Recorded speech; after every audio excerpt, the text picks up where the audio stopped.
Ladies and gentlemen, welcome to the Arvada City Council workshop for October 8th, 2018. We'll start off by having Kristen Rush call the roll. Mayor Williams, Mayor Pro Tem Marriott. Here. Councilmember Pfeiffer. Here. Councilmember Ford. Here. Councilmember Jones. Here. Councilmember McGough. Here. Councilmember Miller. Here. Okay, Mr. Jones. I'd like to make a motion to excuse Mayor Williams from tonight's workshop. Okay, so motion to excuse Mayor Williams, if everybody would vote.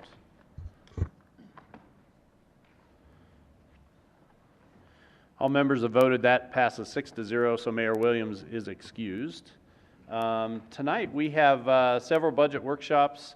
Mr. Devon, I'll start you off with budget workshop number 3. Yes, thank you, Mr. Mayor Pro Tem, members of the council. We're going to start with budget workshop number 3, and the presentation will be, the police department will lead off for us.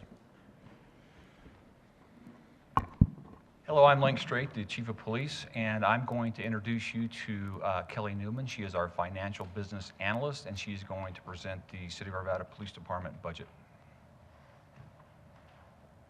Good evening, and thank you so much for letting me be here tonight. I started with PD about 3 years ago under Chief Wick when he decided they needed someone with a little more financial knowledge working on their budget instead of the DC.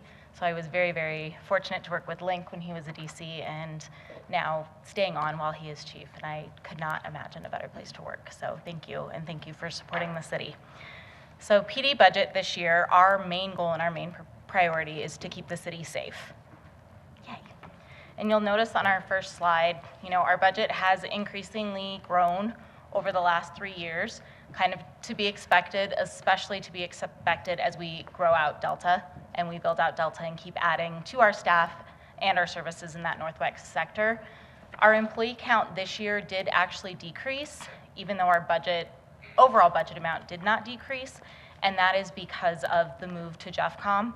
We did lose those positions in a sense, but we gained the services they were offering or that same service through partnering with JeffCom. So our focus issue statements, we really decided to embody or embolden the city's core values of innovation, passion, and opportunity. And I wanted to talk a little bit about how these budget requests are really going to help us do that and really live those values. For innovation, we have JeffCom. It's a huge undertaking, but we're really regionalizing our communication center and those communication skills. We've also used our PSTs, which are police service technicians, to reassign to maximize what they do and serve both the PD, the city, and the citizens. We found that we can do a lot more with those PSTs or public police service technicians than we did if we had, say, 3 different levels of administrative assistance. We have 5 or 6, hopefully 7 now PSTs that can really run and work together to do all those jobs and help all throughout the city. We also changed one of our positions to the civilian operations manager, and this position is really vital right now. One, she is our liaison to JeffCom, so she's really helping us to make sure that things are going the way we expect and that we are getting those services that we expect. She also is over the PST program and records management. So we're definitely working to work smarter and not harder and continue to do as much as we can with what we currently have. Passion, we've collaborated so much and on such a deeper level with other departments throughout the city in the last 2 years, HR, finance, IT, and fleet, to really find some of those innovative solutions to other challenges, including JeffCom, including needing new vehicles, which you'll see here in a minute, and our reclass requests. How can we work with HR, because they have the knowledge and are those experts in that field, to say, okay, here's who we're struggling to hire, here's who we're struggling to keep, how can we work better to get those positions filled and keep people in those positions? And then opportunity. We've been maximizing our grant and partnership to really increase available funding and capitalize on the current growth. The economy is really good right now, and we're all very fortunate. That means grant funding opportunities are better than they may be when the economy's not so good. So while we can, You know, Finance's grant administrator, Stephen, has been wonderful and has been really great in a partnership with PD to really apply for everything we think we might have a project that would be a good fit for. Programs, and I know it's kind of hard to read, but I put them all up on here because we are up to 18 programs total, and this is 5 new programs from just 2016. And the reason we did this and the reason I broke it out by how many full-time employees are in each program is you can kind of see how PD is spread across all of the services we offer and all of the things that citizens find important for us to continue to provide. Also, very importantly, you can see the discrepancy with Whisper Creek Station or our Delta Station being at only 9 employees right now, but that's to be expected. We are starting to build that station out. We're building those services out. So when I come see you next year, be prepared. That may be a little higher, and 5 years from now, it will certainly be higher, but we can really watch and see. It also is a great cost accounting and performance measure tracking to really be able to use the programs and use the systems that finance has set up to be able to track what our programs are costing and start tying maybe some financial measures to our performance measures that have been set up by city management and really have that transparent look and that transparent communication. Key performance measures affected.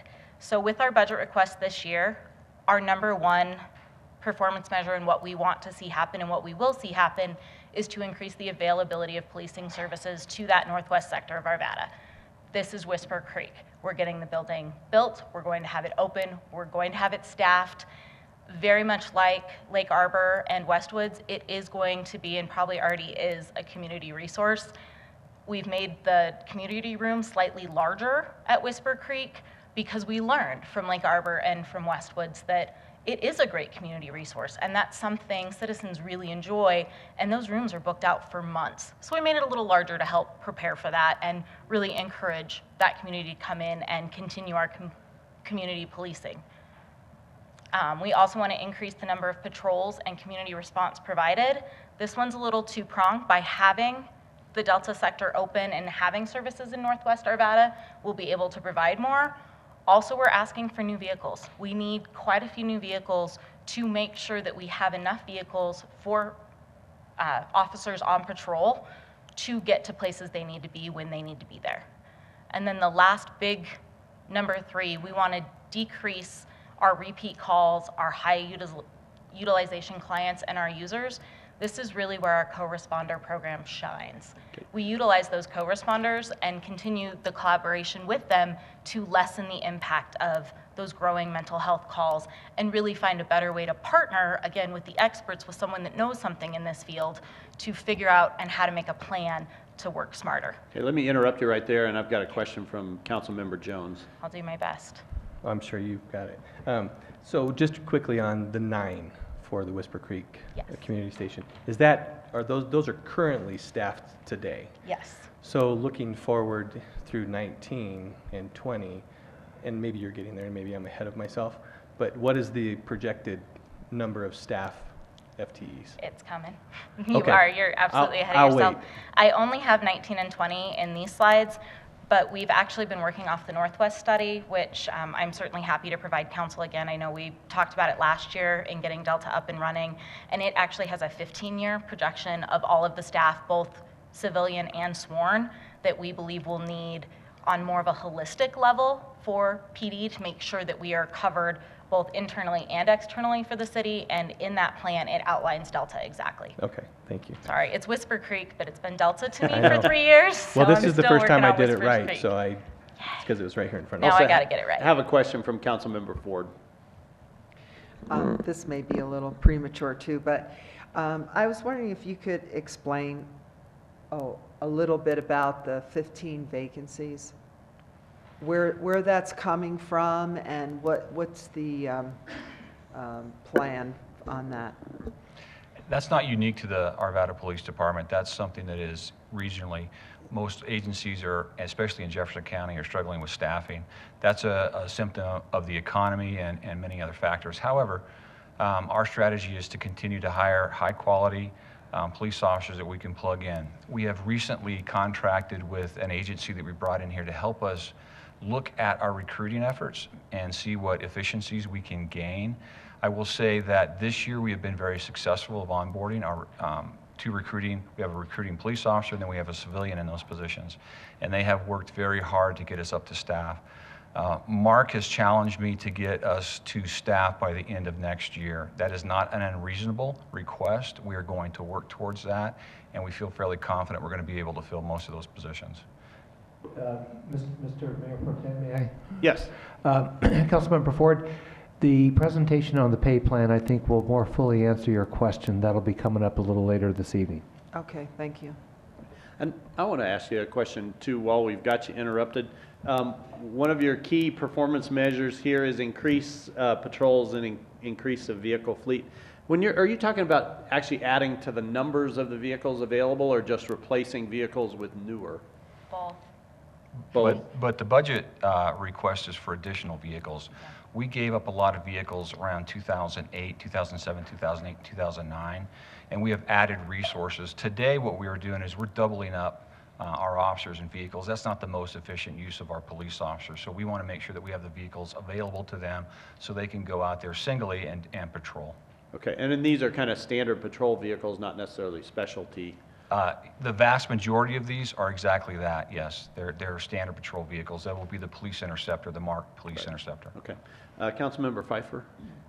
I want to keep going since if we go too far, we'll have to go all the way back. So going back on the PSTs, you said that you are repurposing them or reusing them, but I wasn't really clear on how are you exactly using them to maximize, one, you're lowering costs, I'm assuming, because of the salary differences, but you're increasing, I'm assuming, services too. So we're not adding positions Okay. but we're changing those positions. So when we have an admin specialist that leaves or retires or what have you, what we're doing now is we're replacing those with PSTs. We get a wider range of duties out of a PST. We can set the PSTs in the community station. They can be the first point of contact when somebody comes in. They can take phone reports. They can take walk-in reports. So we're trying to get, I guess, a jack of all trades instead of a very specialized admin specialist. We have somebody who can do those types of duties, but also be that point of contact for the citizens. A quick question. I brought this up to your predecessor before about the PSTs. To maximize, because one of the issues, when we're trying to staff up to the levels, has been around traffic, has been a concern of mine, traffic enforcement.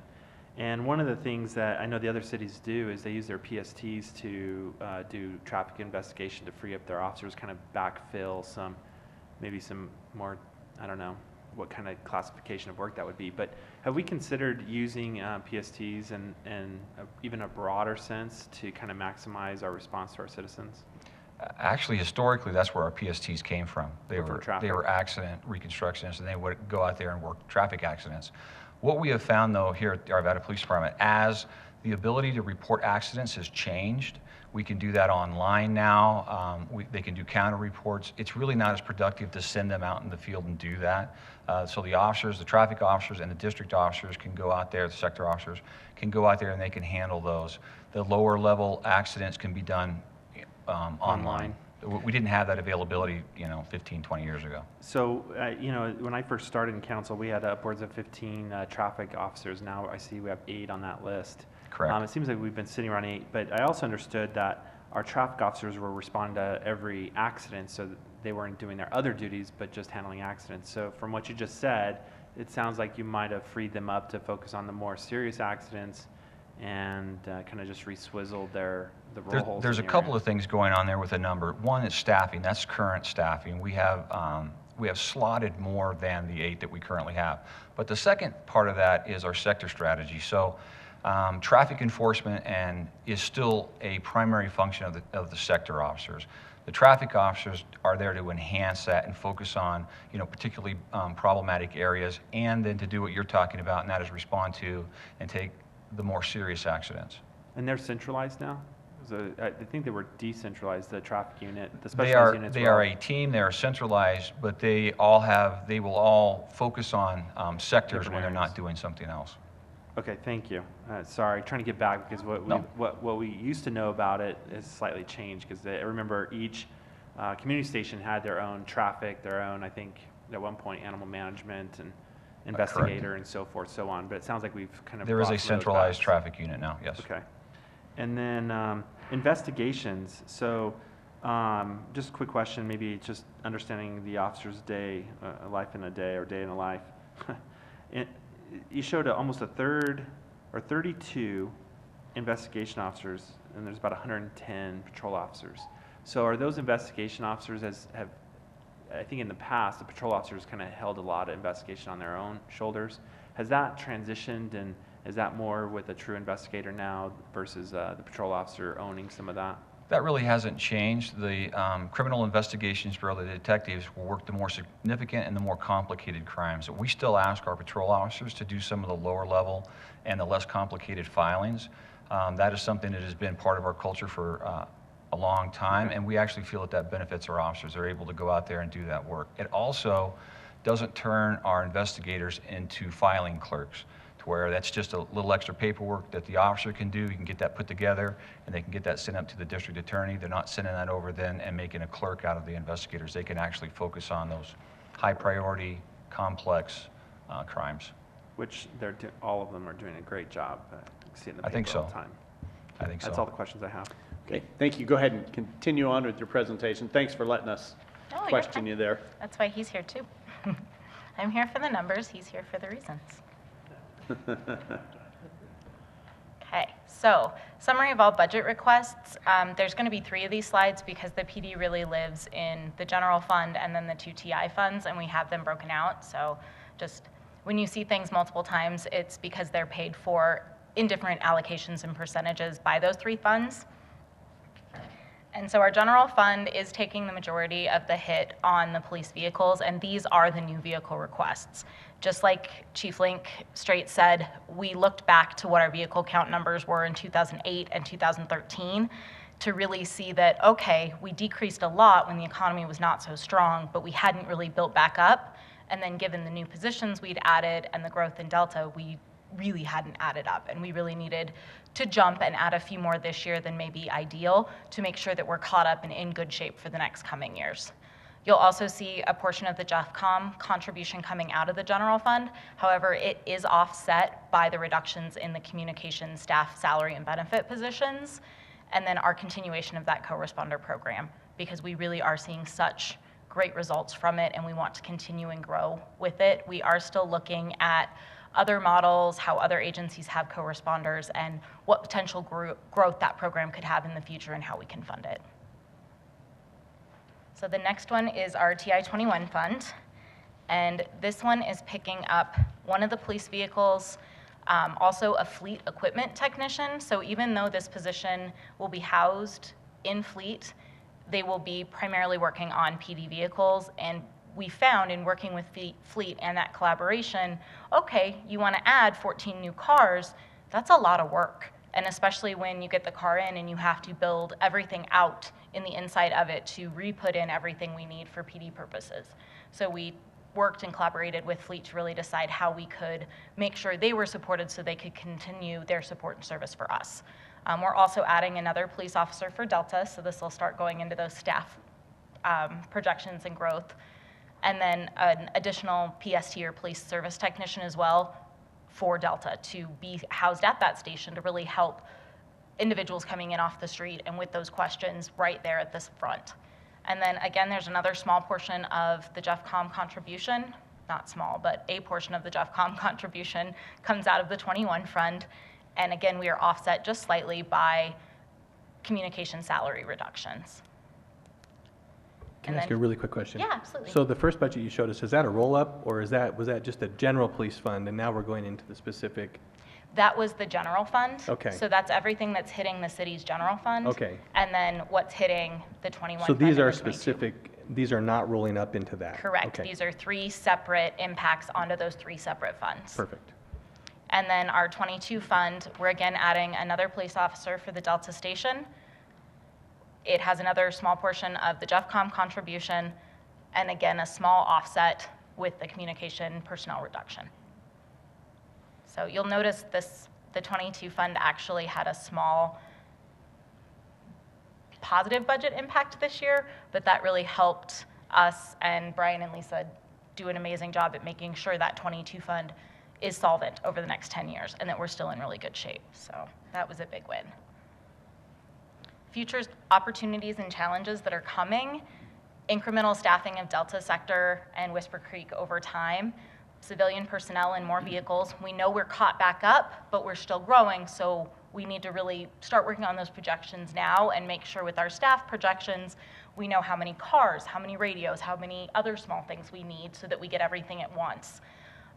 We're also updating the Northwest study to make sure that, is it really growing with the speed that the city's growing, or has Northwest Arvada grown even faster than we projected? And do we need to ask for positions sooner, or can we delay a year here or there? And that's something we're working on currently.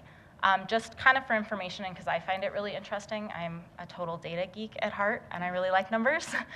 2015 to 2018, we've added 11 sworn positions, 1 civilian, and 4 vehicles. So there's part of our, okay, we probably should have asked for more, but that's why we're doing it now. And then 2019 to 2020, we're adding 2 sworn positions, 2 civilian positions, and 14 vehicles. We're catching back up. Things coming in the future that are potential unknowns, challenges, but we want to keep an eye on and be aware of: JeffCom. We want to make sure it's working how we expected it to work, we're getting the service we expect, and it's staying in the funding that we expect. The commuter rail coming, growth around the commuter rail and how that may change our service needs. Jefferson Parkway, and then our IT collaborations with fiber and cell phone and service and data. How can we make sure we're working with IT so that when they know of something new and bright and shiny that will potentially reduce costs and better our service, we're ready to jump on that with them. Same thing with smart city technology. We know it's coming and we want to be prepared and ready to go for it. And then also the Family Justice Center that Jefferson County is starting to put together for victims and survivors within Jefferson County. We want to be a part of that, and it's something we should keep our eye on because I think it really will bring some great services to Arvada. And that is it. Okay, we've got a couple questions here. I'll start with Mr. Pfeiffer. All right, Chief. So where my questions were earlier is I'm trying to understand the watermark for our sworn officers. It says 185 are currently, I guess, hired or occupying a position. The book says 15 are vacant. Is it still 15? So we have 185 authorized, and we've been making job offers every day, so I would have to check today, but it is somewhere close to 15. Yeah, Yes. It doesn't, cut with chainsaw's fine. So about 15, which actually seems lower than what we've been in the past. If I think of the last year or two, I would think it's been a lot higher if I recall. Yeah, we've caught up, yeah. So we are catching up. So the other question I have is around overtime.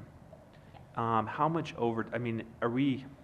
I guess the question is how much overtime? Are we requiring a lot of overtime right now? Are we kind of finally calming down on that? Because I know a lot of officers have been working a lot of time. One of the reasons we want to backfill is give our officers some breathing room. Certainly. We have not yet mandated any overtime. Okay. So the overtime the officers are working is voluntary. It's voluntary. And can you give me a flavor of what that means? I mean, if it's I know there's overtime happening. If it's voluntary, how much is it? Is it? You're talking about what is the cost to the budget? 185, is it 40, out of 40-hour work week, I don't know how kind of formula you want to use, but out of 40-hour work week, is each officer doing about 10% extra, or? Most of the overtime is going to be them held over from a shift, doing extra work, that type of thing. It's not being called in to cover. That does happen, but the majority of overtime our officers work is just, a late call, a late arrest, or something of that nature, or So then it's having not to get because some. we're short-staffed or anything like that? No, it does happen. We do call officers in, opportunity for overtime, but that is not the majority of it. I would say that's probably less than 10%. Okay. I think that's all I had. Thank you. Councilmember McGough. Yes, thank you. Looking at your last slide there, future opportunities and challenges, I wondered, it seems to me one of your big challenges in the last few years has been the homelessness factor.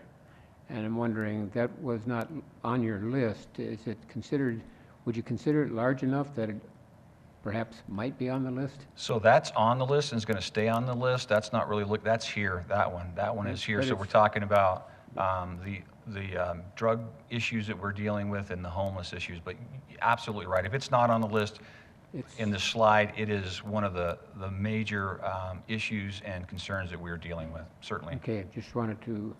We be haven't sure that forgotten it, we- and I don't think Well, I knew it anybody's going to let wasn't us forgotten. forget I was it. just wondering if it might have been subsumed into one of the others, but anyway, okay, thank you. Councilmember Jones? Just to follow up on that, and maybe I read it wrong, but it looked like there was a portion on one of the slides, I think it's maybe not up there anymore, but it said for Old Town, was there 0 FTEs for Old Town specifically? Is that, That's the Old Town Hub right now. Oh. And so that's the parking garage, the parking enforcement. So right now, we don't actually have, exactly like you said, we don't have a full-time FTE there. I put it on there because it is one of the programs within our budget that we monitor and make sure that those contracts are coming in and the funding's there. And exactly for that reason, sorry. I feel like I'm loud enough on my own. we can hear you. Good. It's the people at home that can't Want hear you. everybody at home to hear you too. Like, can they see me if I say oops? But exactly that. There's not an FTE there yet, but I wanted to make sure that program stays on there, especially if we ever have any questions on its budget, or if we come back in a few years and say, hey, yeah, you're right. We started looking at our programs and now we're to the point, either because of the homeless or the growth of Old Town or the commuter rail or any of those things that we're not sure what is happening quite yet, we need to add some FTE there. And what would that look like and how would that increase that budget? Okay, thank you. And then just one other follow-up question to the overtime. Isn't some of the overtime reimbursable? So if they're going out to a church or some kind of function, that's being reimbursed to the city? So there's kind of two different topics that you're talking about there, and one of them is off-duty.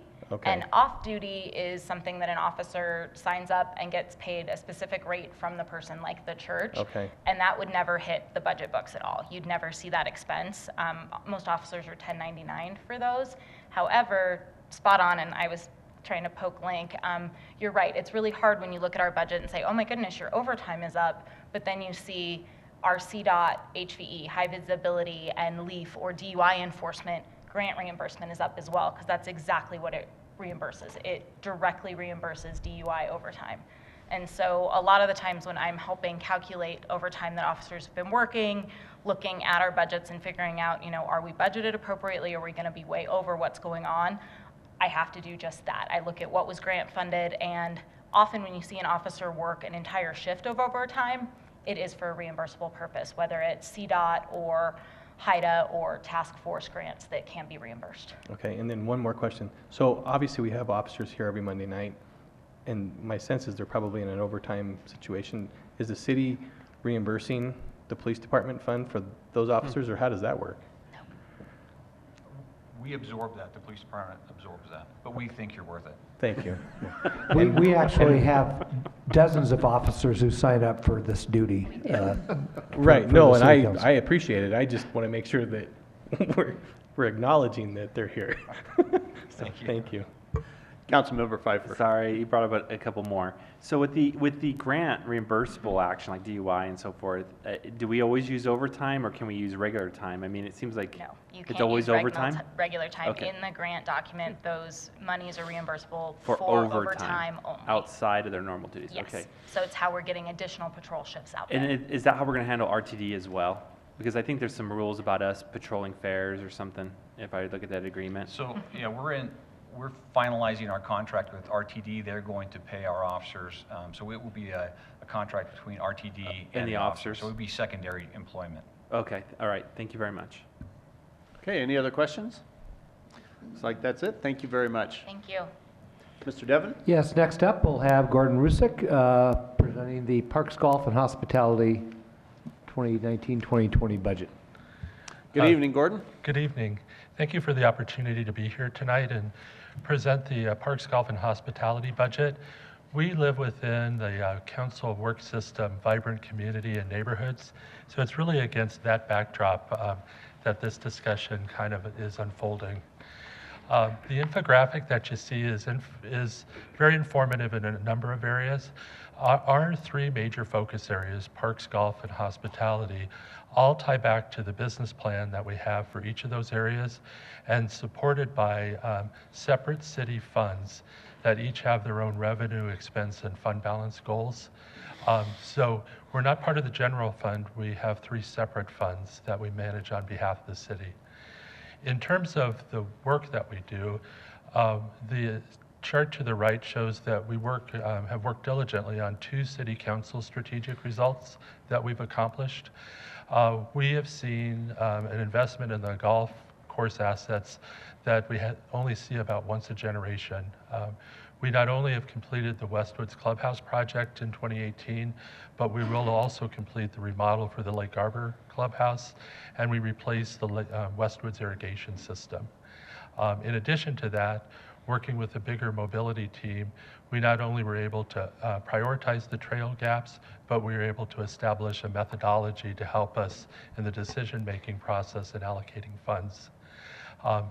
The last part of this chart shows budgeted employees, and you'll see that the budget grows in the coming 2 years, and you see a 2-person FTE increase that I will explain more when we get to the respective funds.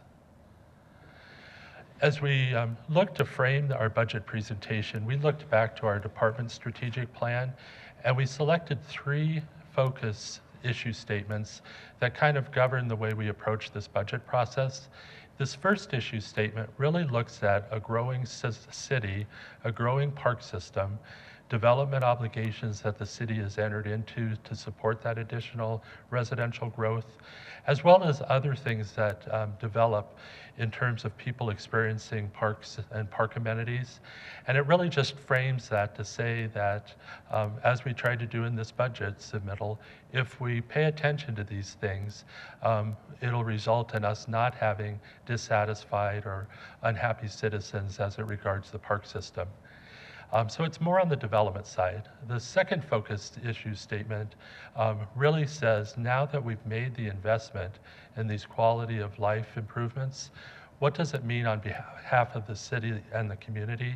And it really attempts to capture that if we do a good job in providing aesthetically pleasing parks and golf and nature areas, it not only impacts people's quality of life, but it's a driver for economic development, business retention, community pride, and how people attach themselves. So both of those things really were major factors as we looked at preparing this 2-year budget for your consideration. The third issue really focuses more on the work that Arvada Events does, and it's just an acknowledgement again that the ongoing discussions with the future of the Arvada Center and the future of Arvada Events is something we're all aware of. These issue statements really are phrased in a way that if we don't pay attention at all times, that they could result in some things that we don't set out necessarily to have happen. So with those 3 focus statements kind of in mind, Let me interrupt you real quick. We have a question from Councilmember Miller.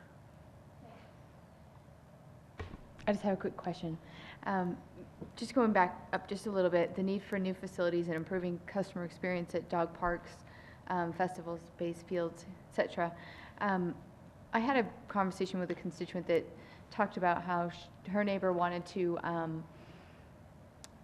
donate money for the dog park in West Arvada, and she wanted to give $1,000 to help with mowing and buy some benches, and she wanted to go out and mow herself or something. She's there every single day, and she really wanted to help, and she sent a check the first time, and the second time she sent a check, she got a call back from the city saying, we don't know what to do with your money. We can't do anything with this. And so I'm just wondering if there is public support and people love their pets and they'll do anything to help invest in things like dog parks.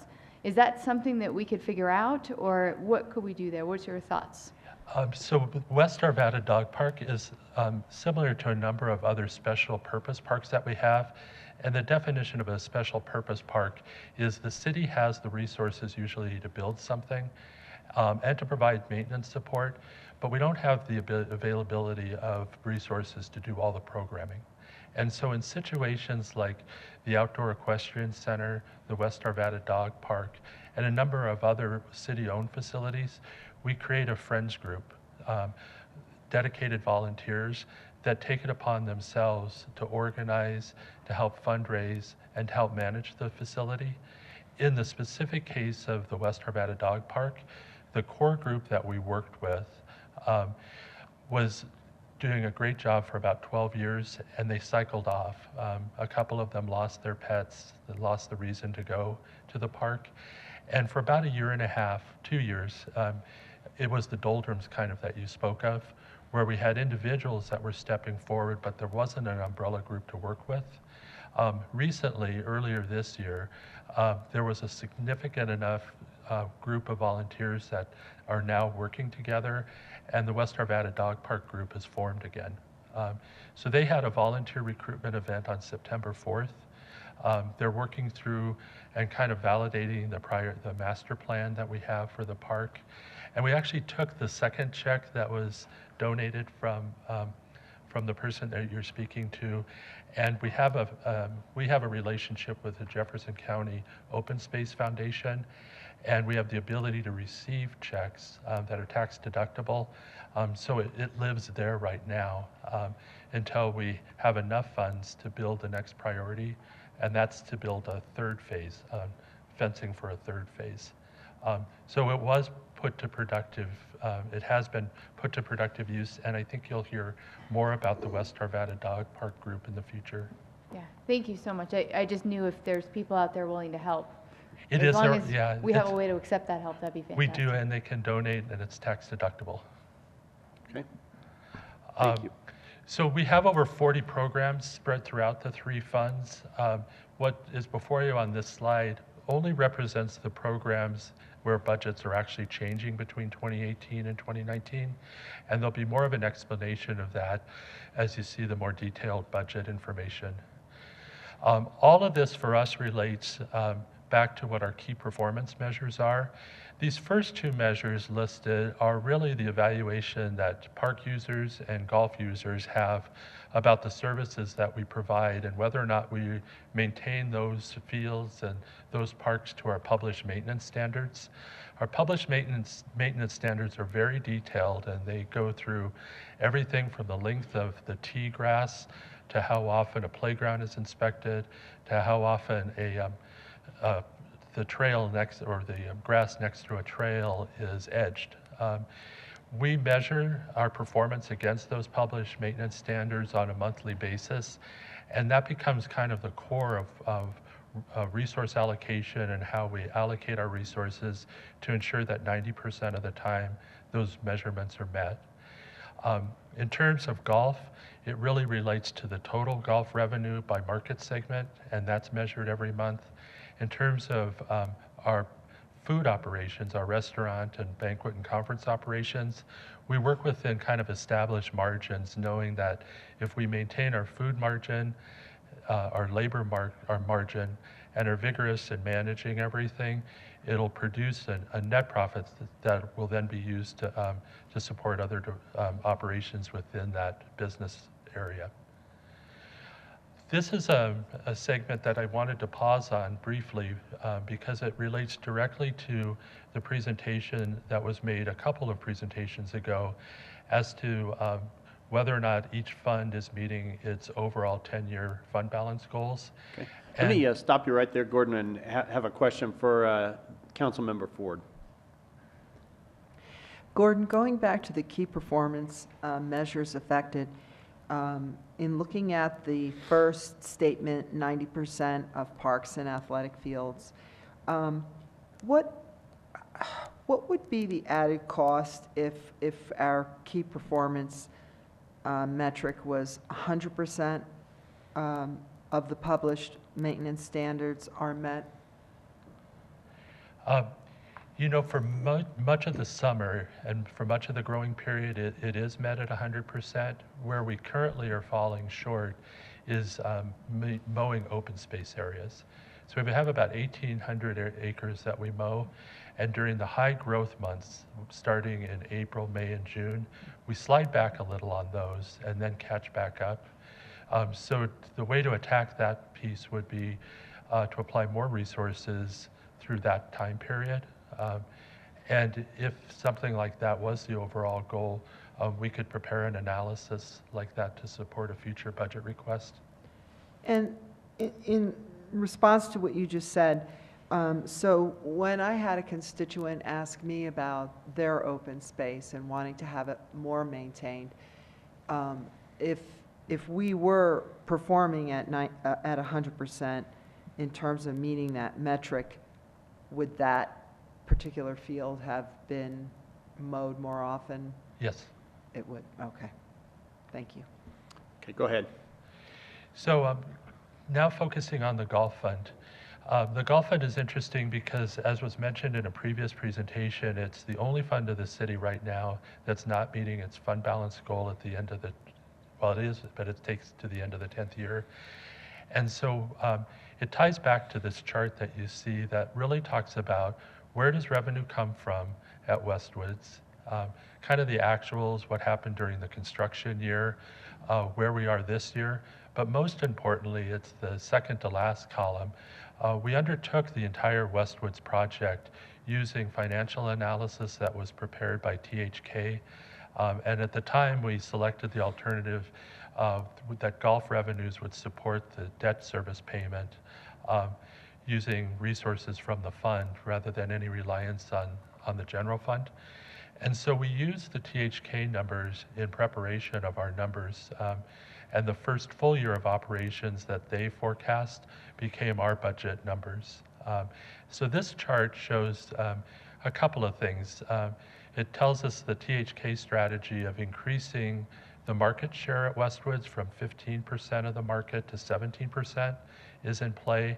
And it also talks about the need to be competitive and increase our fees in a corresponding way to keep us competitive with the rest of the market. So for Westwoods, all of our revenue information is tied back to the THK study as it captures the first full year of operation. And that leads to the detail that's on this chart. We know that in the past, because our customers have told us, that they compare us to Fox Hollow, Walnut Creek, and Fossil Trace. And so what we've done here is projected our 2019 fee increase as it compares to the 2018 fees that our three other courses that we benchmarked to are charging. So we've reviewed this chart and the chart that I'll show you with Lake Arbor with the council-appointed Golf Advisory Committee meeting and kind of developed a strategy of how we talk about fee increases and what's going up and why. But in order to meet the goals outlined in our 10-year business plan, we are proposing a fee increase at both golf courses. And then we also undertook a study with profitable food facilities on how to make sure that the restaurant operations are contributing to the debt service payment. And so the information is way too long to present in a slide, but it's also a very market-based, maintaining food margins at 33%, doing a menu engineering for everything on the menu and coming up with the pricing strategy associated with that. So moving forward, the same information as just presented for Westwoods is contained in the market or what our revenue goal is at Lake Arbor. And in working with the Golf Advisory Committee and with Lake Arbor, we kind of compared to 4 golf courses: Applewood, Highland Hills, Indian Tree, and Willis Case. You'll see that we're very competitive within our market area. And again, what's presented on this slide for the benchmark courses is their 2018 current rates, which we anticipate will also go up next year. In terms of Lake Arbor, we have so many annual pass holders too that it's not just the daily fee player that would see an increase.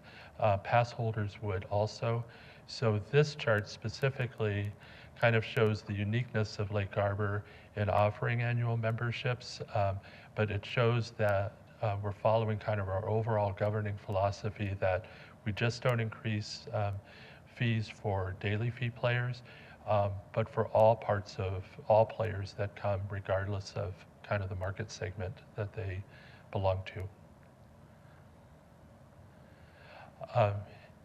All of that revenue assumptions and all of that then results in three different types of expense requests. One for the Parks Fund, one for golf, and one for Arvada events. In terms of the parks related one, it goes back to that very first focus statement, and with the addition of the Apex funded bond improvements at Long Lake Ranch and at Lutz, comes the need to add an additional maintenance worker for our athletic field crews.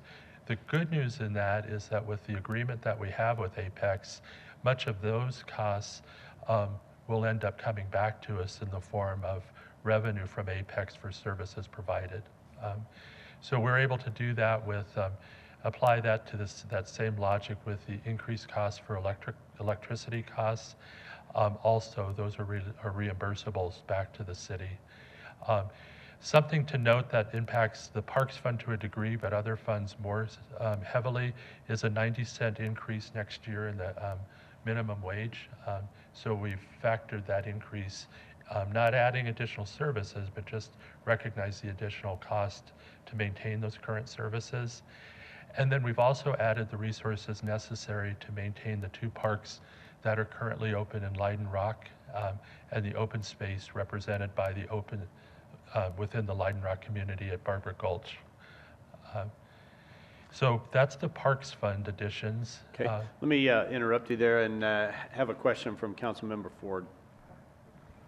So Gordon, in looking at the Lake Arbor revenue by market segment, the banquet and special events went down from 2016. Can you tell me why? So we want to really make sure that we leave for your review and every other review, we wanted to start with the baseline that's tied back to our financial projections. So what that's telling us is we are already exceeding what the consultants thought we would in that particular market area, but we're using that as the start point just to compare ourselves in the future. So that slide actually shows that we've achieved that and that we can even grow it more.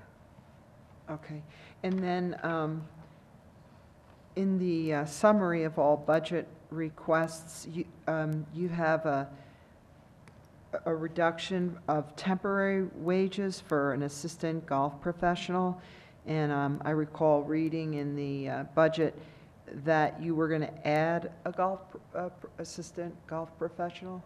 We are. So for the golf fund, we'd like to add an assistant golf professional that would be really focused on the grow the game segment, and they would do a number of things. They would focus on new tournament sales, new golf equipment sales. They would be the lead contact in programming the new simulator at Westwoods. They would also plan a lot of green and cart revenue specialty events that we currently doing.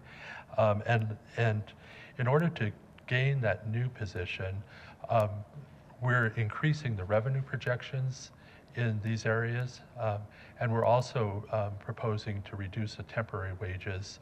So it's really a cost neutral position. The combination of new revenue from new efforts plus reducing temp wages would allow us to add this position at no additional impact to the golf fund. Okay, thank you. And then a question from Councilmember Jones. Going back to the Westwoods kind of outline where you were, yes, right there. Just so the double asterisks, I didn't see what the double asterisk meant. We tried to include them, and I have a longer report that, Okay. that I can share that has the restaurants and all the asterisks, but it really compares to what we do and acknowledges that not every course does it exactly the same way. So, and to be transparent, we captured most of the comparison, but we also noted where we didn't meet 100, where Okay. it's not totally apples to apples. Okay, thank you. That's what I thought, but figured I'd ask. And then to the last page before you were so rudely interrupted by us, the last summary page, yes. Actually, one back one, I think.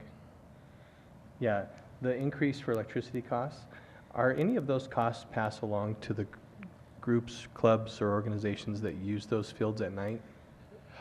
They're passed along in the form of whatever Apex Park and Rec District, our recreation partner who schedules the fields, sets as their field rental use.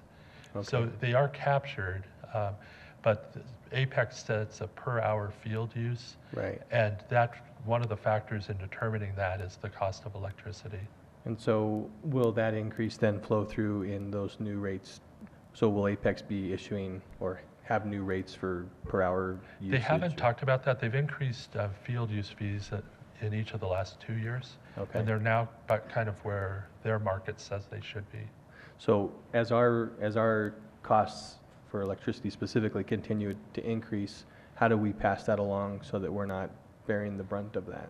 So the intergovernmental agreement that we have in place right now with Apex says that for all of the sports fields, we keep track of every expense associated with maintaining the fields. They're our IGA partner. Their job is to schedule the fields, so they keep track of all the expenses that they incur in scheduling the field. We combine those expenses together, and the IGA that we have says that they pay 85% of the total, and the city in the Parks Fund budgets 15% of the total. So if there's an increase in electricity or any other things, it's captured, and then the percentage is applied to whatever that increased total is. No, that's helpful. I appreciate that. Thank you. Councilmember Ford.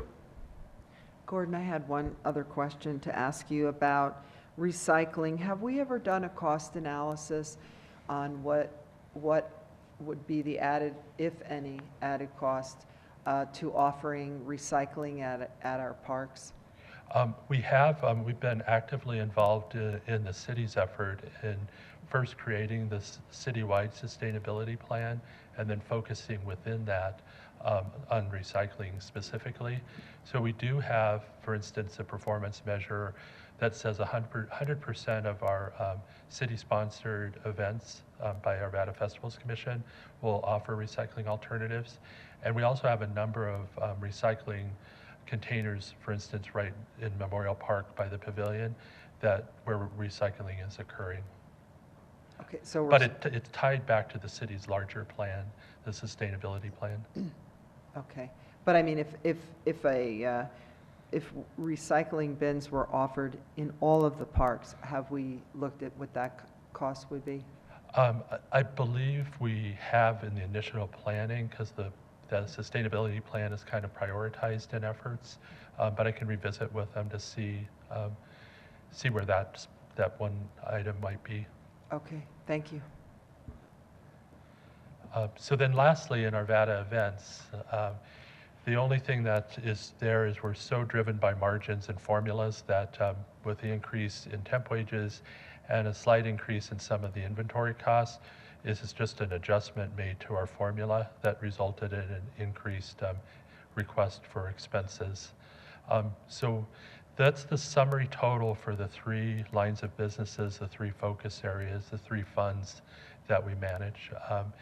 And the last slide really covers 5 kind of interesting topic areas that could have a lot of spirited debate about. But just to highlight quickly, the IGA that I mentioned with Apex expires in 2019, so 2020, in May of 2020. So we'll be starting to put the pieces together for an extended IGA.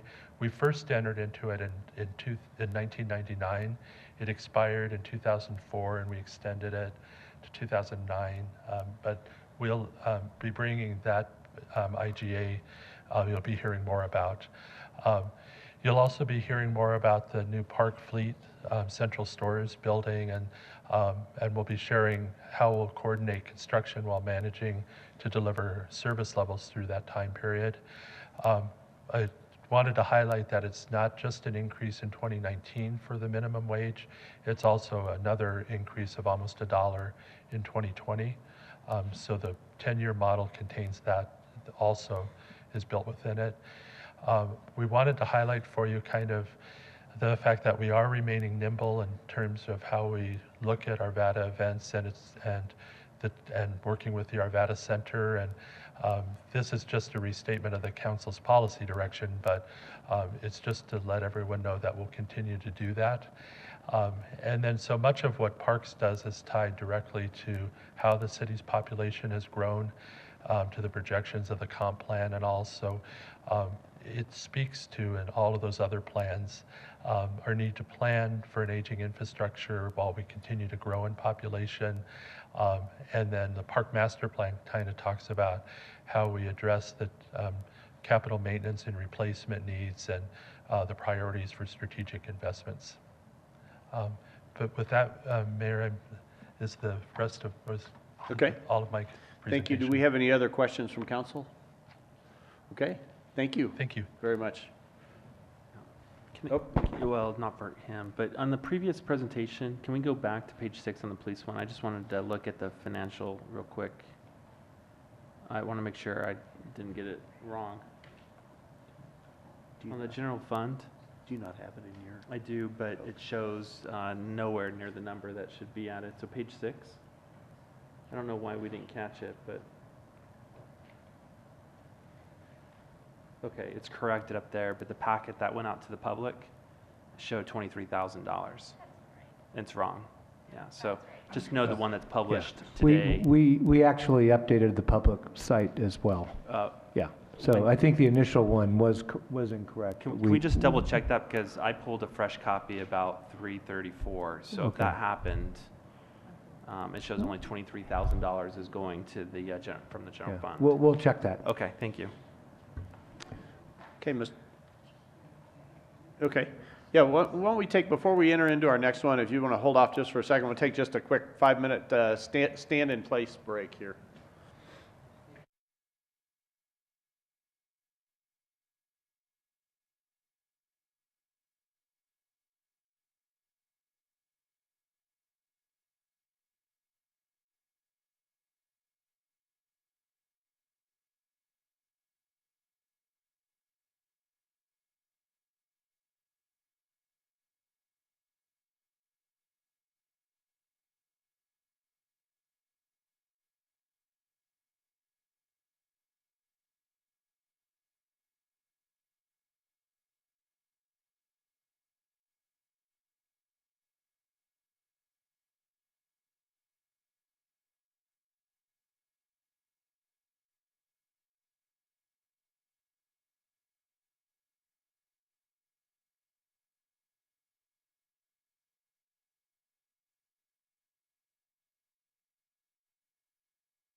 Everybody will take their seats. We'll go ahead and get going again.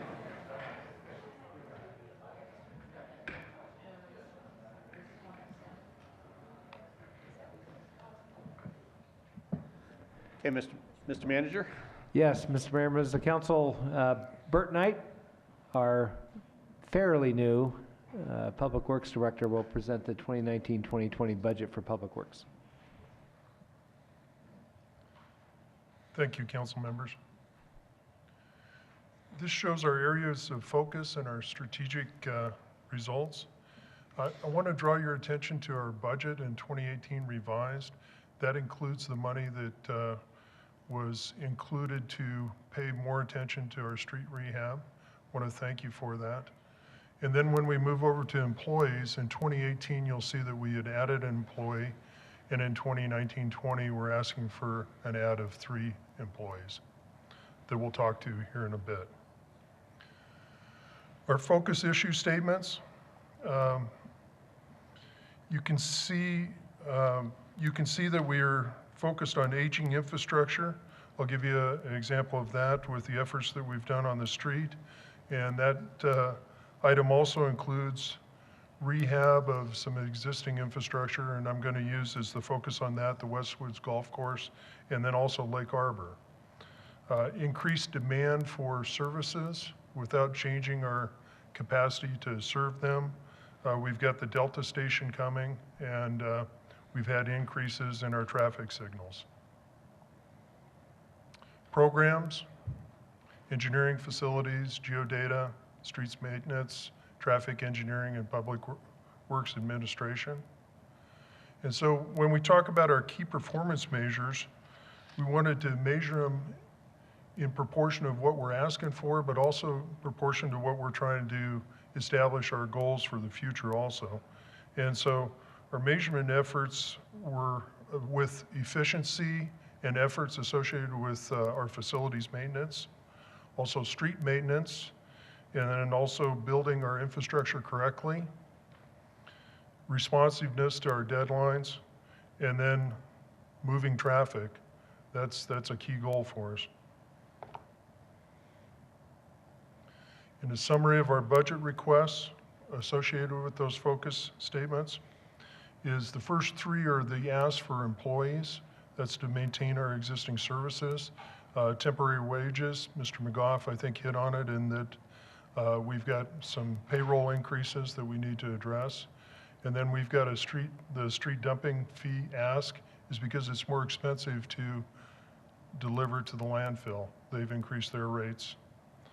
And then we've added an Old Town restrooms, and then we also need to train our employees. Future opportunities and challenges.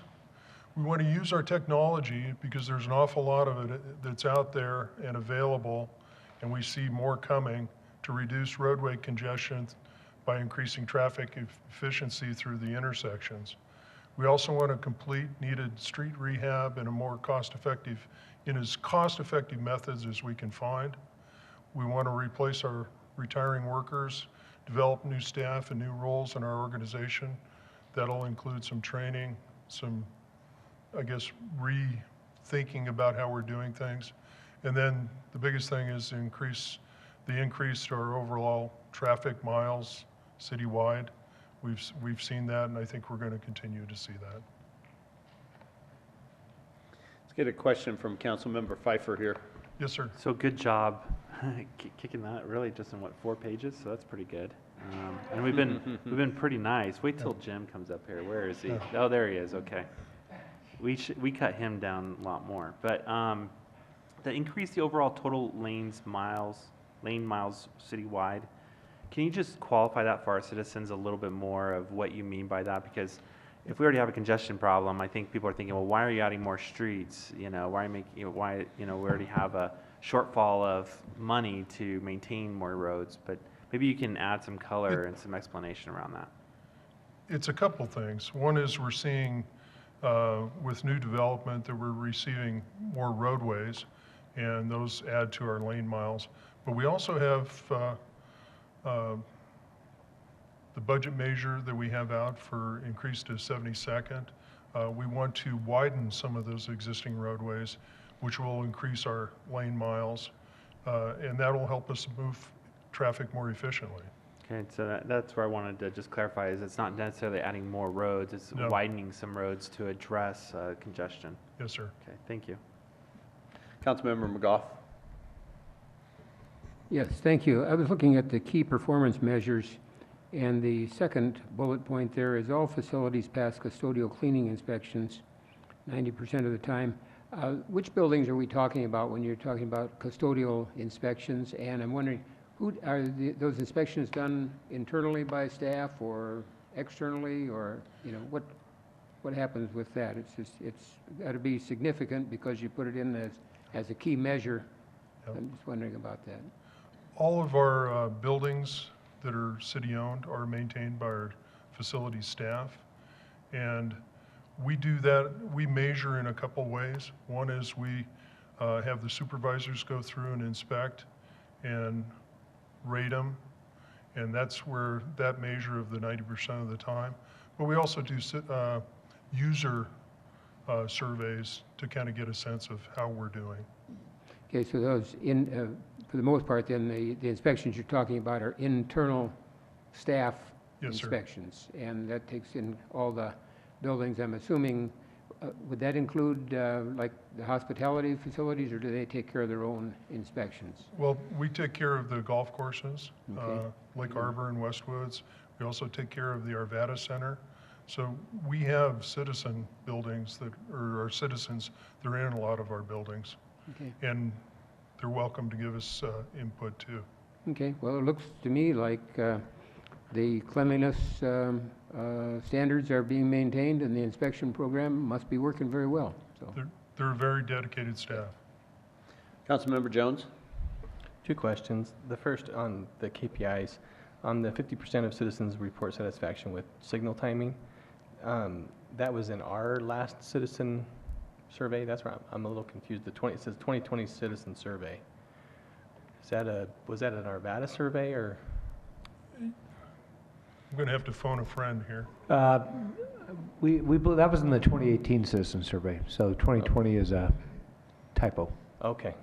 Well, that makes more sense then. Well, then it says 2018. So, and then how much control do we actually have of the 1,500 lane miles, or whatever the number is, and the number of signals that we have? Because I know that there are some shared jurisdictions with CDOT and Jefferson County, maybe not so much Jefferson County, but on the timing of those signals, let's just say from Highway 93 down 64th to Ward Road. Yeah. A lot of those signals actually would be CDOT signals, and we do get to have input on timing of them. And then we also get to have input on the timing of the side streets that go up to them. And I think we all share the goal of trying to move traffic as efficiently as possible. Sometimes what we have to do with CDOT is make sure that they respect our side streets so we can get on and off or through a highway. But that's kind of how we do that program. Okay. Well, and again, I know that this isn't this. I mean, this is a key measurement, but I'm just maybe it's a follow-up question for another time, just on the whole traffic signaling, and so I'll follow up then. Just a quick point of clarification. Right now, our survey shows that 38%, 28% in the 2018 citizen survey, those are the congestion levels where we want to get that measure up to 50%. We want to increase it and make it better. Oh, so, okay, so Yeah. That's the reference to 2020. Okay, that makes more sense. But I still have other questions. I'll circle back around at another time. My last question is on the use of technology. You explained the widening of like 72nd in Indiana, and that's going to help with through traffic north and south. Are there other types of technology that we're looking at or considering that are going to help? And maybe it's in signalization, or what are the other types of technology? Absolutely. One of the things that is probably the driver for us is the fiber master plan that we're working with IT. What we want to do is make sure that we get our signals communicating with each other, and that's going to help us right there. There's also technologies out there where you go into, it's called adaptive traffic management, and that's where you actually sense how many vehicles are on the roadway traveling a certain direction, and your traffic signal has the ability to even start to adjust for that flow. We're not there.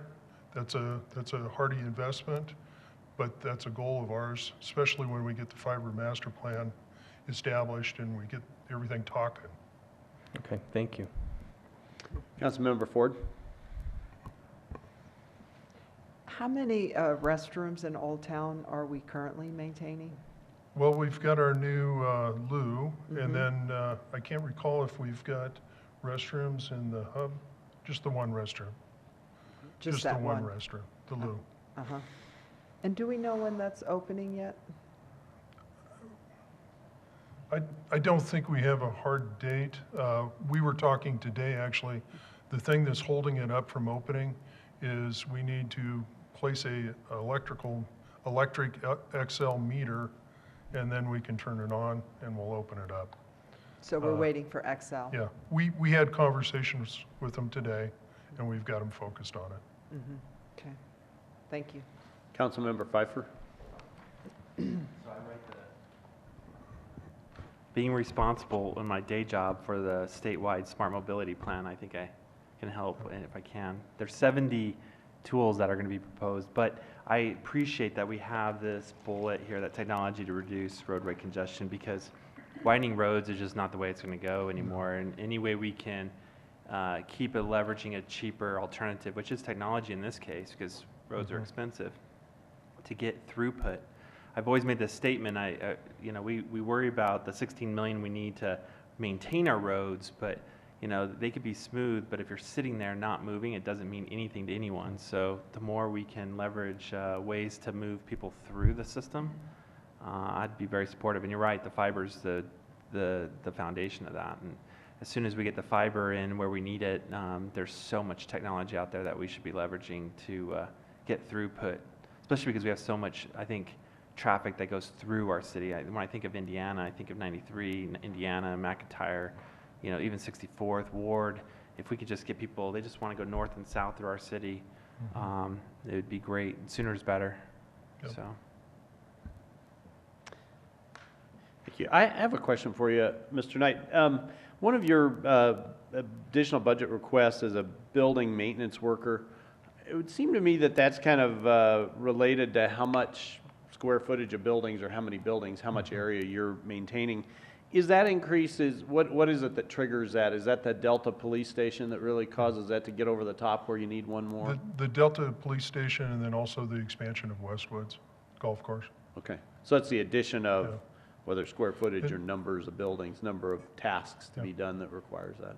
And we think we've got it right, but this is our focus, is to really measure it and make sure that we're measuring our effort and efficiency, because that's what it's all about, is making sure we can get her done. Right, okay, great, thank you. I don't see any more questions from council, so thank you. I'll lower this for you, Jim. Mr. Devon, you want to introduce the next one? Yes, we will now hear from Jim Sullivan regarding the Utilities Department requests, and we're also going to cover as part of this utility rates. Okay, well, I'm feeling pretty good. I'm usually stuck with 6 slides, and I'm up to 17, so my comeback has begun. Careful, Mr. Sullivan, I'm only here for a minute. Okay, so at the top of this slide, we have the utilities infographic, which contains our mission, areas of focus, and strategic results. And we're starting to get close to the end of our first 6-year strategic planning period. So we're looking at our progress and starting to develop our next 6-year plan. Hopefully we'll be able to present that to you next year. In the budget area, you can see that the budget increase for 2019 is about 1.5 million, rising from 67.2 to 68.7. It's an overall increase of about 2.2%.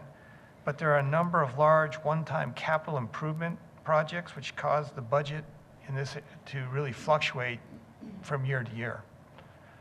You'll notice next year it actually only goes up $1 million, but we begin a lot of large payments to Denver Water as part of the Gross Reservoir project in that year. So there's actually other capital improvement projects that drop off. So even though it looks smooth, it actually jumps around when you get into the details. You also note that in 2017, we spent $52 million. Actually, the budget was closer to $65 million. However, we had a number of one-time capital improvement projects that we didn't get completed in that year.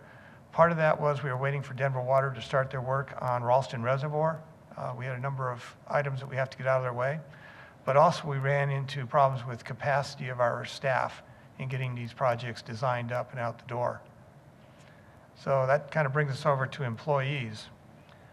I'm asking for 4 new staff for 2019.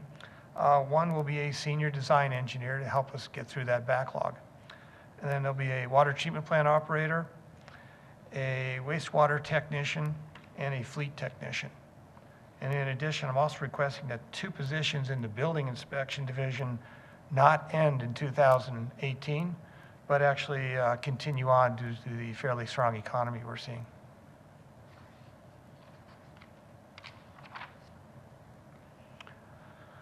So these are our 3 focus issues that we work with every single day. On the very first one, the water, sewer, and stormwater infrastructure represents hundreds of millions of dollars of our residents' money, and our goal is to maintain it in an excellent condition. On conservation, on a per capita basis, our residents are using less water every year, which means we're actually selling less water. So our goal and work programs are structured to become more efficient, so we're not charging more for people using less water. We're trying to avoid that trap. And our growth, we're continuing to build an excellent water, sewer, and stormwater system that meets the needs of the citizens. So there are 20 programs in utilities, and these are the 7 where the additional funding requests are being made. Building safety, we're looking at retaining 2 positions. Drinking water, we're going to be talking about the treatment media, the wastewater, or the water treatment plant operator, the utility engineer, and water rights. Wastewater treatment, the addition of a wastewater tech, and in customer information about their software programs. Performance areas. I've chosen these 3 because they involve the request for additional staff members. So we have the building replacement, infrastructure replacement, and the sanitary sewer areas.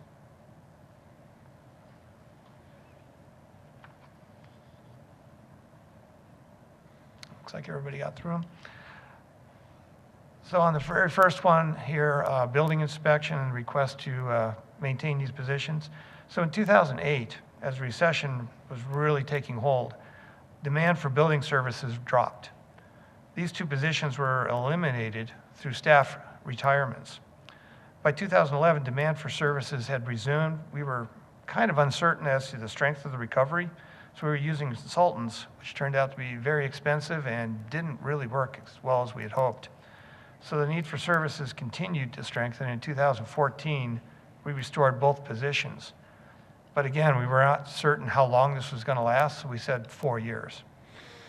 At this point, demand remains high, and over the next 5 years, we're fairly certain we're going to have additional staff retirements. So we're recommending these positions not have a termination date. We do have opportunities to adjust staffing levels in the short term. Any questions on that one? Okay. So these are the summary of the Water Fund. I'm requesting 2 staff positions, water treatment plant operator and utilities engineer. I've kind of explained the utilities engineer, and on the water treatment plant operator, we are finding that with the addition of state regulations, they are becoming a little bit more complex every time we turn around. We seem to need more staff time in sampling and in other areas. So we decided we could use another operator to help free up some of the staff time. The upgrades to servers. This is an increase in the computer hardware replacement fund for software that runs these servers. Just the cost has risen every year, and we're finally making a request to catch up. Software maintenance fees took a dramatic jump.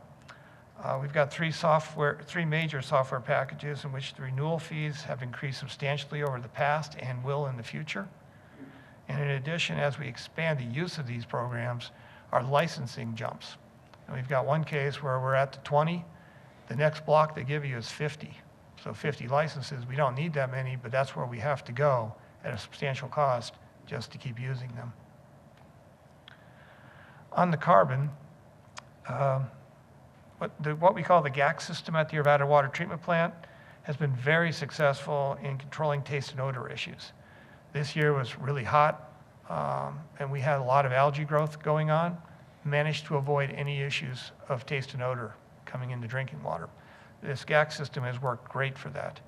However, it's also proving to be, it's not lasting as long as we thought it would, and we're having to replace the media more often. So we've got a request in here to increase it. Turns out the life cycle is about 2 years, not the 4 years that we had hoped. And then in water rights, on the Nature Center, we need to do a water plan for that entire area. We need to sit down, talk with the parks staff. What do they want to see out there? What's their vision for that? We'll have to make some improvements to the ditch delivery system, and then we have assessment costs to the ditch companies on all of that. Questions on the additional requests? I don't see any questions. Okay. Council, go ahead. Continue. Wastewater. The city is required to locate its entire underground infrastructure for the water, sewer, stormwater, and now fiber systems. Over the past several years, the demand for the service has increased between 25 and 30%. Last year in 2017, Comcast was looking around was locating replacing a lot of their infrastructure. Before they got started, we were averaging about 1,500 locates a month. At one point, we were at 4,000 for the month. We had to put a lot of resources into that. They've dropped off, but we're now at a new high of about 2,000, 2,200 a month. So what's happening here is we're having to pull staff off the jetting and the video inspection for the sewer system. We think we really need to add another position here to get those productivity levels back up.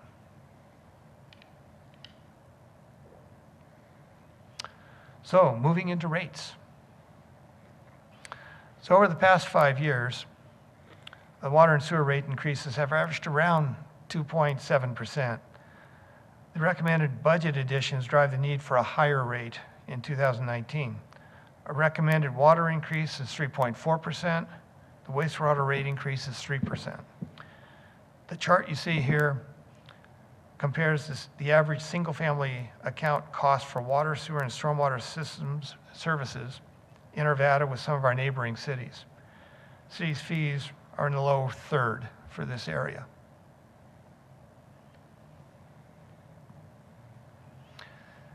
So this is the math section for the water. We start out with a water operating budget of about $22.9 million. That does not include the one-time capital improvement funds. We have more routine increases due to the labor market adjustments, water supply costs, anticipated vendor costs, which add up to about 3.9%. Some of these are jumps that happened, which we don't anticipate will remain at that high level. They won't jump quite that high again in the future. The recommended additions add another 2.6%, resulting in a 6.6% increase.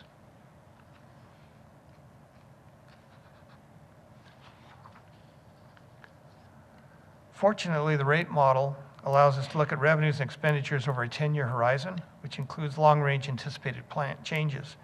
So in 2020, the water bonds will be paid off. This results in a lower annual expense, not only in the capital area, but also in the operations section. So smoothing out the rate increases over a 3 to 4 year period results in about a 3.4% increase rather than a 6.6 in 2019, and then about a 2.7% in future years. Okay. I've got a question from Councilmember Ford. Sorry, Jim, I wanted to go back for a moment to ask you a question on software maintenance fees. Okay.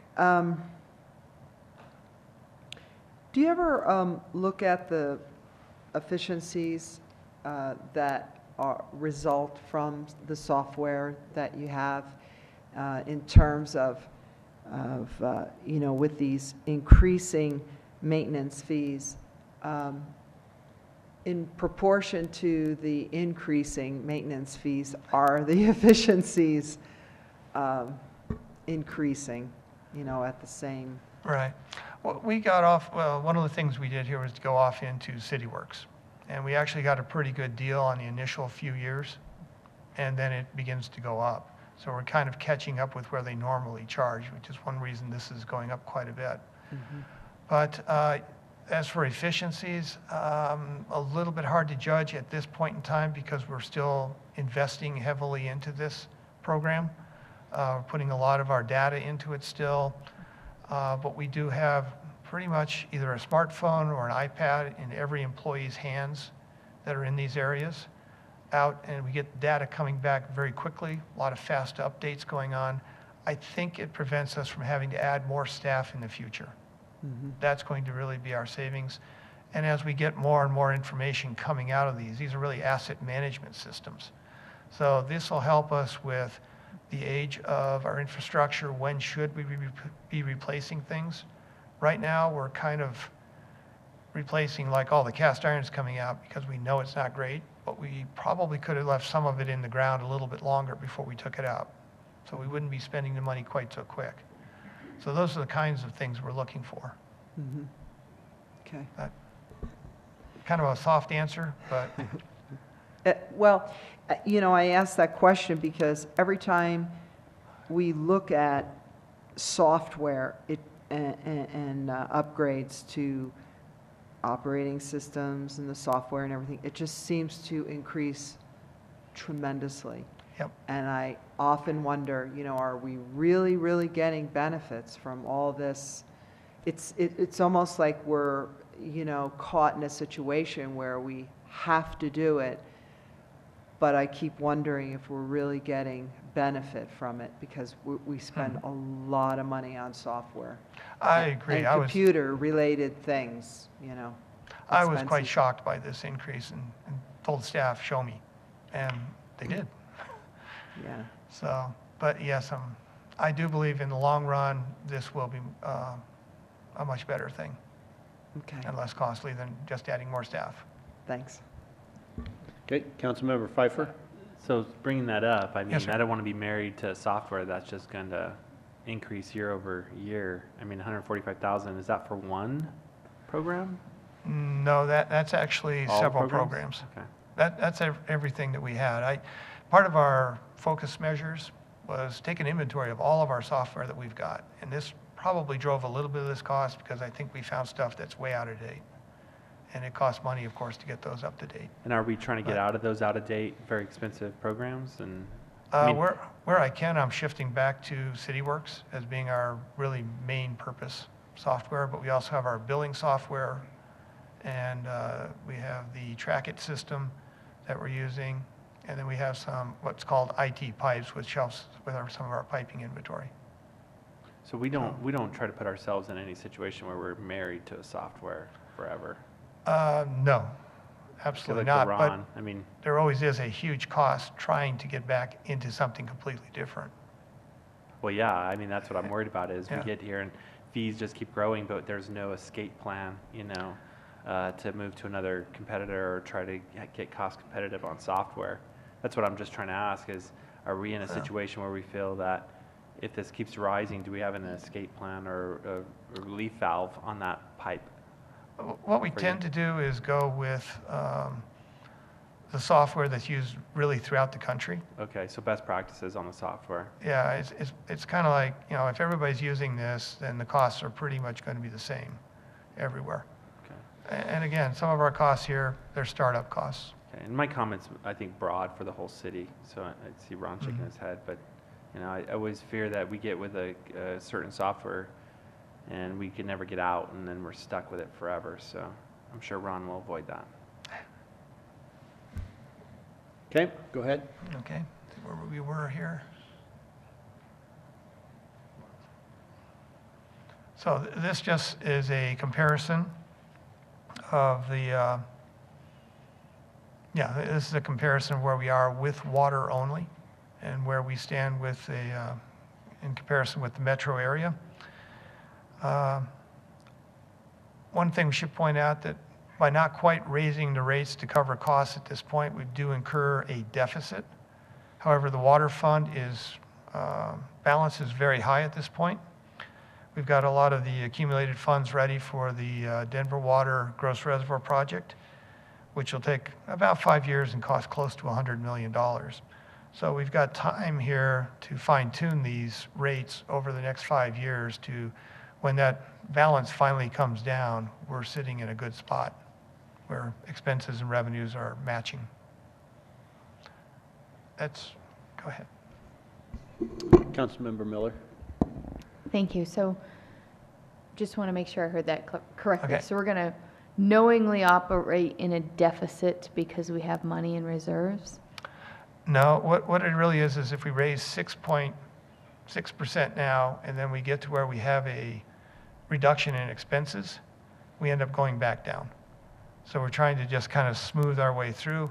But when you do that, you kind of have a little bit of a deficit that builds up until you reach that point where the revenues and expenses come back into alignment. And how far out is that? That's a 2020. At the end of 2020, we pay off the water bonds. 2021 is when we actually see the benefit. Okay, thank you. And we'll have that same discussion in wastewater, only more so. I have one question, Yes, Mr. Sullivan. Part of the water rate increase is due to the extra cost that Denver Water charges us for the water we buy from them. Do you have just a rough how much of it is attributable to that versus other factors? Well, about 20% of our budget goes to Denver Water for raw water purchases. They haven't really come out with what their rate increase will be, so I simply took a guess at 3%. And it jumps around quite a bit. We only get raw water, and most of Denver's other customers get treated water. So you have your additional costs. So they have to break it down essentially into what's the raw water changes, which are getting quite high. I mean, they are doing a lot of work on their raw water system because that's one of the older items they have in their portfolio.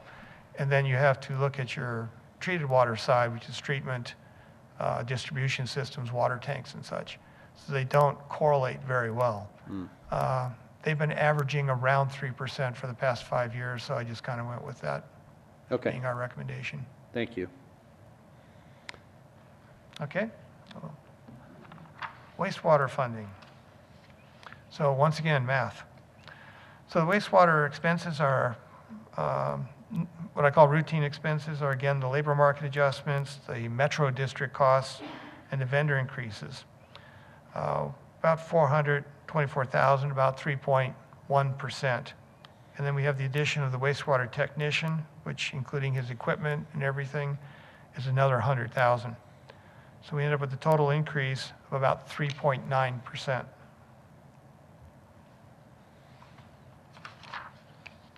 And again, looking through the rate model over the 10-year horizon, we do know that at the end of 2023, we'll have a substantial reduction in our expenses, approximately $1.3 million.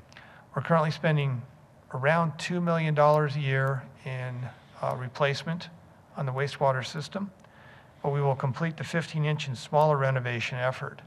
That takes care of all of our vitrified clay piping. Basically have a very new modern system at this point. We've fixed an awful lot of problems. We are going to continue to spend about $700,000 on the bigger lines. They don't need work quite so often, but we do know that we're going to have to be doing a lot of work there and also on manhole replacement. So we've anticipated this savings. Last year we had no rate increase whatsoever. Mostly because the Metro didn't have a giant increase either. But we've already done some rate reduction in previous years as we were trying to smooth in this transition as we jump to the change. So our recommendation this year is about 3% for 2019. And these numbers, you've done the math with Mr. Archer over here, and these numbers will keep us on track to have that $100 million number that we need. You see, even though the lines are really close together on the graph, those are big $1 million numbers on the left-hand side, and even that little gap looks like it could be almost $1 million. Yes. This is actually the wastewater side. So the water side is where the $100 million will be spent. Okay. So this particular fund is the Wastewater Fund. We have less capital improvements in this one, about 11 million over the 10-year period. But yes, these are big jumps when you look at that. So yes, it's been kind of interesting to work our way through this. You rarely get an opportunity like this where you get a big drop. Usually it's a big increase. Thank you. Okay. So getting into the water rates, as a result of this proposal, you can see we're in about the middle third. We've always been a little bit on the high side because we've had this very aggressive replacement program that's been going on. Where I am in my notes. So you can see the actual 3% cost would result in about a $6.70 annual increase to the average single-family account. We do have a bit of a problem with wastewater in that our balance is getting a little bit low due to some of the loans we've made in the past. That's one of the reasons I'm only recommending I'm at about a 3% versus trying to go any lower at this point. And again, we'll do fine tuning after 2023 when we have more of an idea as to where everything's coming out. Anything else on wastewater? Councilmember Ford, you have a question? In the budget, it talked about the loans to Aura, 7 million, and I was wondering what that was for and how long, when will be paid back. So it was a $5 million loan that went to Aura to purchase what they call the Ralston Fields or Ralston North area. That is in the process of being paid back. I believe it was a 15-year loan. Brian? I think it was 10. 10? Okay, it was 10-year. Relatively quick. I agreed they could borrow the money because we weren't using it, but we were also not too sure when we were going to want it back. So, and we get interest on that, or? Yes, we came up with an interest rate that was reasonable. Okay. And I just wanted to ask you if you could just tell me what oversizing is under the 10-year CIP. Jumping to this slide? Yeah. Okay.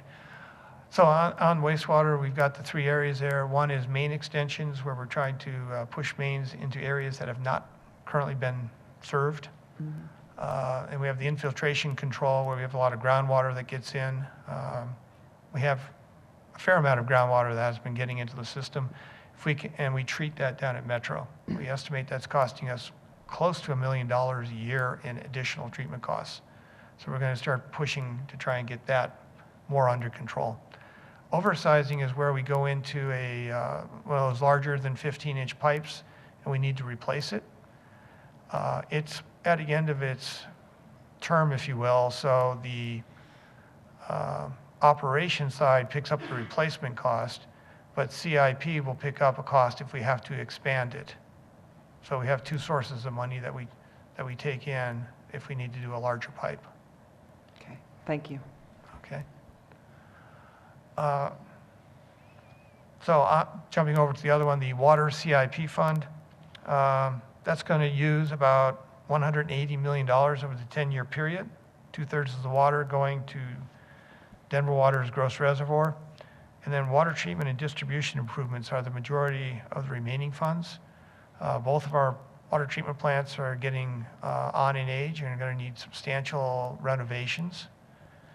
And then the distribution improvements, we need a new water tank into the northwest area and some pump stations. And then at the very top there, number of single-family equivalent taps over the next 10 years. We're at kind of a high at this point of about 450 taps being sold. Did a projection down to about 250 over the next 5 years, kind of a straight line drop, and then maintaining that level. That, I think, kind of gets us through what I'll call a bubble of new development that has been occurring.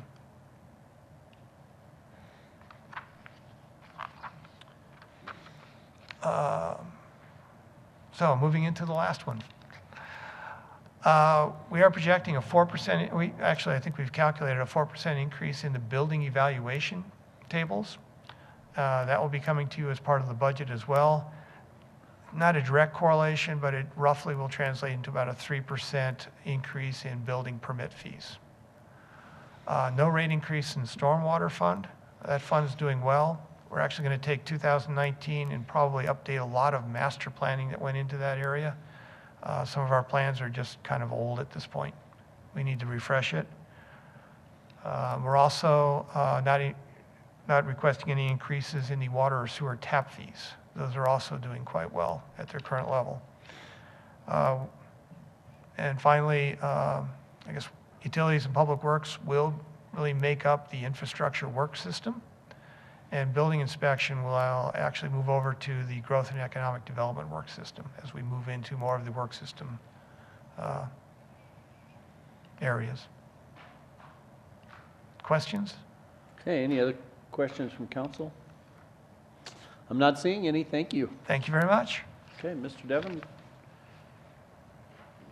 Okay, we're going to present the 2019 pay plan update. Director of Human Resources Linda Haley will present that item.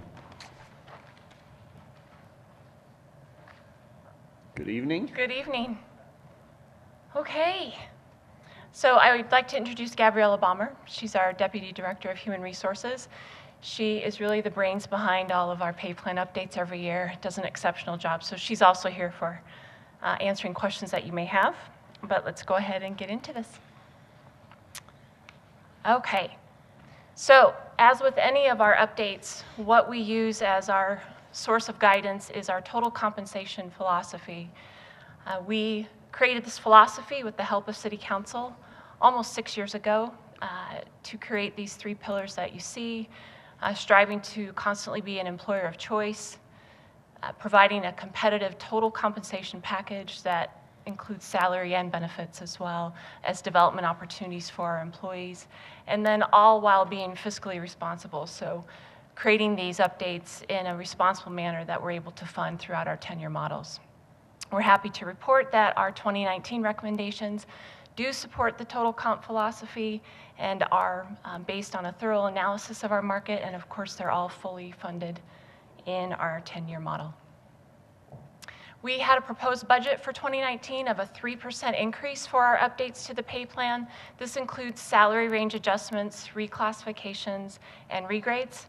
The actual costs for our recommendations come in at 2.74%, so we are within our budget. So what is our market? As a reminder, we use the Denver-Boulder metro region.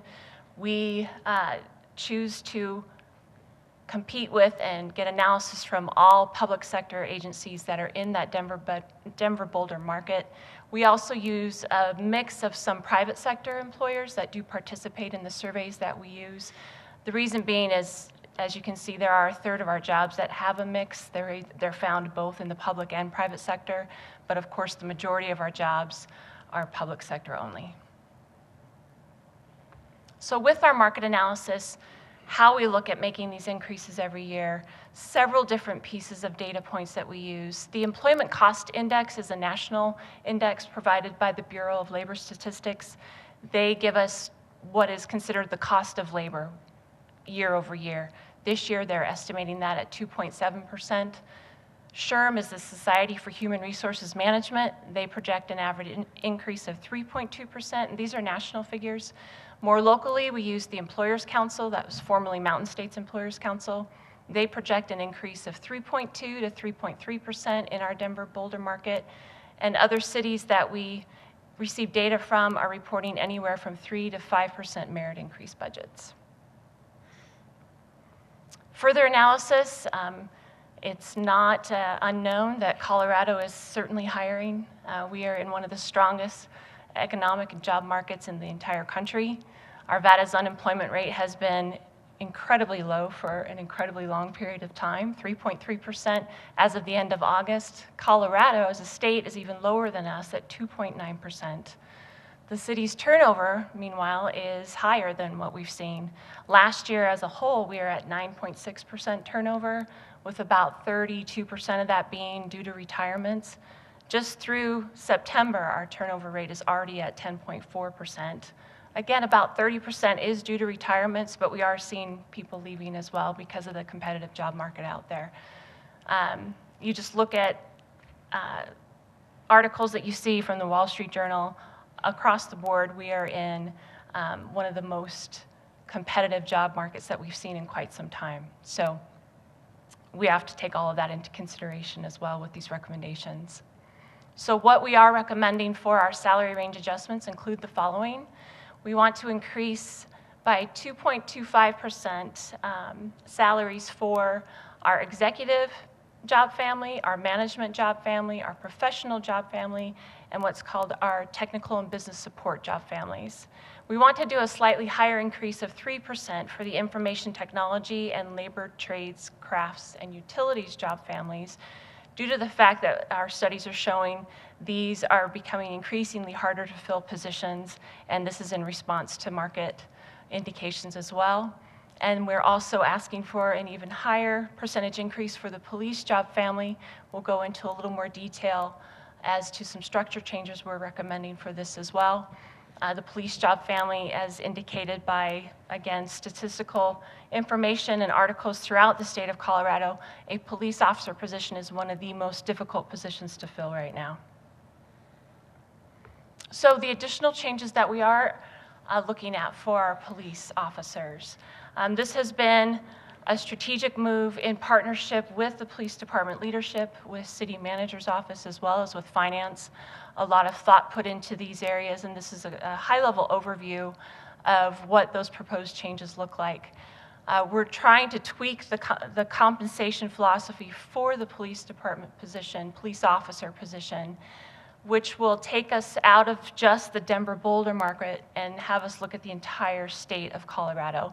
That puts us in a better position to compete a little more effectively with the largest and most competitive cities in the whole state, not just the Denver-Boulder region. We want to reduce our current step structure. Right now, we're at a 6-step structure for our police officer position. We want to reduce that to 5 steps, making that first step an even higher level of pay for our entry-level police officers, acknowledging the fact that we do require a college degree, making it more competitive for someone who wants to start their career as a police officer here. Question? Yep, we've got a couple questions here. Let's start with Councilmember Ford. Linda, I think I always ask you this question, but is our 10.4% turnover rate comparable to other cities in the area? I would say yes, in large part. I don't have the specific figures for you, Nancy, but we can discuss that a little bit more if Gabriella's got some data to share. We don't have specific city detail. Sorry. Hi. We do show that we measure on the low side when it comes to overall turnover. In our surveys, we're seeing much higher turnover in the government sector by 1 to 2 percentile, way higher in the private sector. Depending on the industry you look at, they're in the 20% category. Oil and gas, for example, is in the 40% turnover category. So we're doing fairly well, but the police department has been hit the hardest with the turnover. Hopefully that answers. So that's what's contributing mostly to that turnover rate, and the fact that people are retiring. Correct. Okay. Thank you. Okay, thank you. Councilmember McGough. I'm sorry. I do have a question related to the turnover too. I'm just wondering if you keep track of it. You know, you indicated the police department is high, perhaps higher than some of the other departments.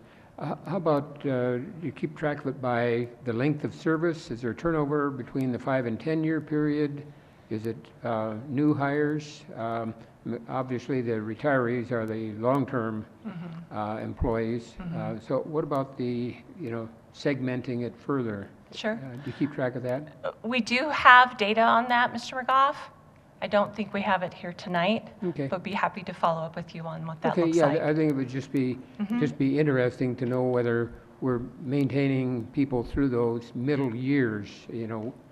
At what point can we kind of assume that they're going to be with us for the duration? That's right. If we have that. I have a Yeah, couple good other questions of things that you've gone through. I was going to wait till the end, but we're almost there anyway. I'm Sure. wondering about the total compensation philosophy. As you indicated, we went through that and came up with a statement of philosophy 6 years ago, so I'm wondering about going through that. And then also, when you mentioned that we're doing a, find the right words here, proposed new compensation philosophy statement for the police department. Will that be something, as we did 6 years ago, that the total compensation statement was developed in conjunction with the council? Will these, are there two plans to be developed yet? And will the council be involved with those? So the total compensation philosophy, yes, we do and plan to work with City Council. Hopefully we can start introducing that at the beginning of 2019 to look at our current total compensation philosophy. And keep in mind, that is compensation, benefits, all of the above included. What we talk about here with the police is simply a change to their pay structure right now. So we say compensation philosophy, it's targeted to changes in how we're actually paying their salaries at this point. And will that be, my question really is, will that be developed in conjunction with the council in the same way that the total compensation philosophy statement was developed a few years back? I think we'd like to make recommendations to council regarding that, and that would actually feed into the overall total compensation approach for the whole city. Okay, thank you. Okay, go ahead and keep on going. Okay. So also regarding the additional changes for the police officer structure, we're also looking at creating what's called a master police officer classification. That speaks to those employees who may be here at the mid to senior level in their careers and giving them an opportunity to actually develop and promote within that rank at a little higher level of seniority as a master police officer status, which would help with retention and then also help provide some mentorship opportunities between those senior level officers and the entry level or junior level types of officer positions.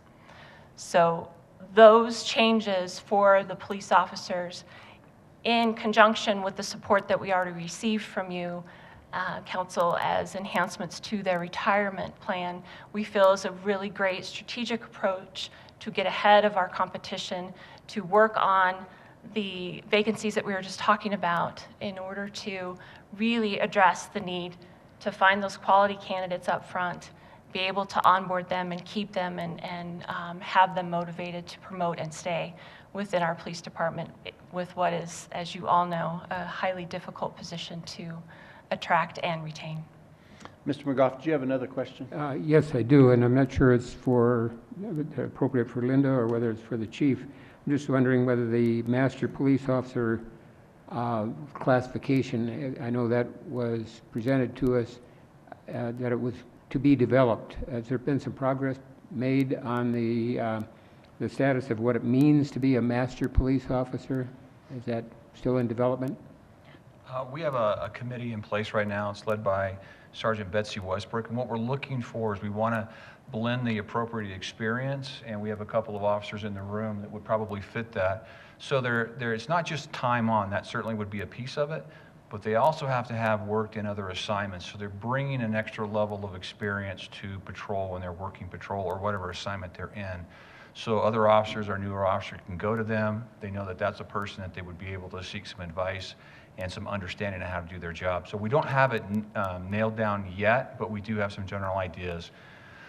We need to understand too the numbers. So we need to make sure that it's not something that if you've been here for 10 years, you're automatically a master police officer. That's not what we're looking for. We want that extra experience that they're bringing to the position. Okay. So in the development stages? Yeah, we hope to have something to be able to present and sit down with HR by the beginning of 2019. Okay, thank you. Councilmember Jones. So along those same lines, don't go too far, Chief. But with regard to kind of the the advancement philosophy, and again, this is the master police officer classification, and if we're getting too far into the weeds, I apologize, but the advancement philosophy today is for a sergeant, typically those sergeants are selected or apply for and are selected from within, and same for commander. Is there ever a time where we hire outside for a sergeant or a commander position? Honestly, I hope not. Okay. Yeah, and the reason is we have a great deal of talent here in this organization, and we certainly want to make those opportunities available to our officers. Well, I think that's the right answer. The reason why I ask is I'm thinking, this again, I'm envisioning what this master police officer, classification looks like. But it seems like, the very little exposure that I've had with our officers riding around town with the sergeants and the depth, especially at our sergeant level, that they have in so many different areas. It's just been interesting to watch them interact with the younger police officers, in certain instances in a traffic investigation or a crash investigation. And so it makes a whole lot more sense. But when I first saw that, I was thinking, where my question went was outside coming in. So. Right. No, that's not our intent. Okay, thank you. Okay. Yeah, I'm happy to let the chief talk more. Keep him around. Okay. All right, moving on. So other changes that we're recommending, and the details of these are in your packets, include 37 reclassifications, 10 regrades, 9 position title changes, 15.3 new positions being requested, and 25 eliminated positions. As a reminder of those 25, the bulk of that is from the dispatchers moving to JEFCOM. Okay. The other piece to our pay plan update includes our step increases. We have 69% of our city's non-sworn employees and 48% of our sworn employees who are eligible for step increases in 2019. This is the city's way of rewarding our employees for their performance, recognizing their increased knowledge and contributions to the jobs that they have. The city has budgeted 2% for those step increases in 2019. Once again, fully funded as part of our budget requests for you. So in summary, our recommendations, we are confident that they do support the total compensation philosophy. These ranges are aligned with our market, and we feel we continue to maintain that competitive position while being fiscally responsible. Other questions? Councilmember Pfeiffer. I saved mine. Okay. Chief, you might want to come back up. Well, first off, I want to say hallelujah on fixing the entry level price, first level. But before I celebrate too much on that police entry level being higher, how does that compare to the other department that requires a bachelor's degree, i.e. Lakewood? How do we compete against, because there's really only 2 that require bachelors. I don't think there's any new still. How do we compete within that market? Because I think I saw a number of 78,000, but I don't know. Mm-hmm. Are we competing? Are we attracting? The entry level? I mean, we're using Lakewood data to compare to. So because every year I always bring up the bachelor's degree and that we don't compensate for the bachelor degree. I'm glad to start hearing that we're taking small steps in that direction. So we compete pretty good above Lakewood. Well, I wouldn't go so far as saying above. We can get specific data to you, Mr. Pfeiffer. Recall, Lakewood has in their ordinance to always be 101% of market. Oh, that's right. So we will never get there unless we want to change our philosophy and approach as well. No, I remember that. I forgot that they had that. Yeah. I'd just like to add, if you're just speaking about salary, then Lakewood will always be a step ahead of us. But if you're talking about total compensation, with HR's done a great job of looking at, I would tell you I think we compete, and in a lot of categories, we do much better than Lakewood does. Certainly In the overall industry, the police officers, are we positioned salary, total compensation? I agree, total compensation as a whole, that's a nice package. Do we compete very well? Because where I'm leading to is also your question about how we compared salaries with the whole state. I'm assuming we have to be at the top end of that scale because we do require degrees. We feel confident that we're competing well, especially with these changes that we are proposing, because we've been listening to the fact that we've got to look at these larger agencies throughout the state of Colorado. We have to look at total pay ranges as well. This goes beyond what we've done in the past, so this is positioning ourselves to be much more competitive. And as Chief just pointed out, we have to look at the whole picture of what we're providing for our officers as well. Do you think to we can maintain get that. can council get some deeper insight Mhm. on that total Happy compensation to, and how we yeah. compare to the rest of the top 5 or top 10 Sure. police departments? That'd be great. And then also going into the comparing with the whole state, doesn't that lower it? If you're competing, if you're taking the averages of the police officers from the whole state versus just the Front Range or the Denver metro area, would that lower your number? Well, we're Because- looking at those agencies that are larger than us primarily. So like In order Colorado to Springs, compete, Pueblo. yeah, Fort Collins, Colorado Springs, those areas that we had not been including in our Denver Boulder region. Does cost of living affect that though? To a degree, I mean, It's a lot cheaper to live in Pueblo than it is here in Arvada. well, we look at all of those factors. We look at the data that we're getting. We want to make sure that we're comparing full ranges, actual pay that we look at as well, in order to be highly competitive. So it's not just cost of living that goes into that. It's a lot of other factors as well, and we can share that data with you. Yeah, if you can do that as well, that would Sure. be great. And then I applaud your Master Police Officer program. I think career pathing is critical in employee retention, so I applaud that you're giving an intermediate step between a police officer and a sergeant. I'm assuming that's where that Master Police Officer sits. So I applaud that you're doing that. And then the other thing is, talking about, since I have my older son who's going into law enforcement next year, one thing I noticed that he was telling me was all these police departments are recruiting a year in advance, and yet we're only recruiting up to 6 months in advance. So has that changed? Because my son called Arvada, so I know they said we're not taking any applications for next summer, only up to December. So is there any reason why we would short ourselves, especially when we have a churn issue, than the other departments doing it next summer and into next fall already? I'm not sure exactly what the conversation was with your son, but we are continually recruiting. We do have a bottleneck. We can only put so many people through an academy or our field training program at any time, but we have actually changed our strategy. So the next academy we have available to us is in January. We are in a recruitment process right now.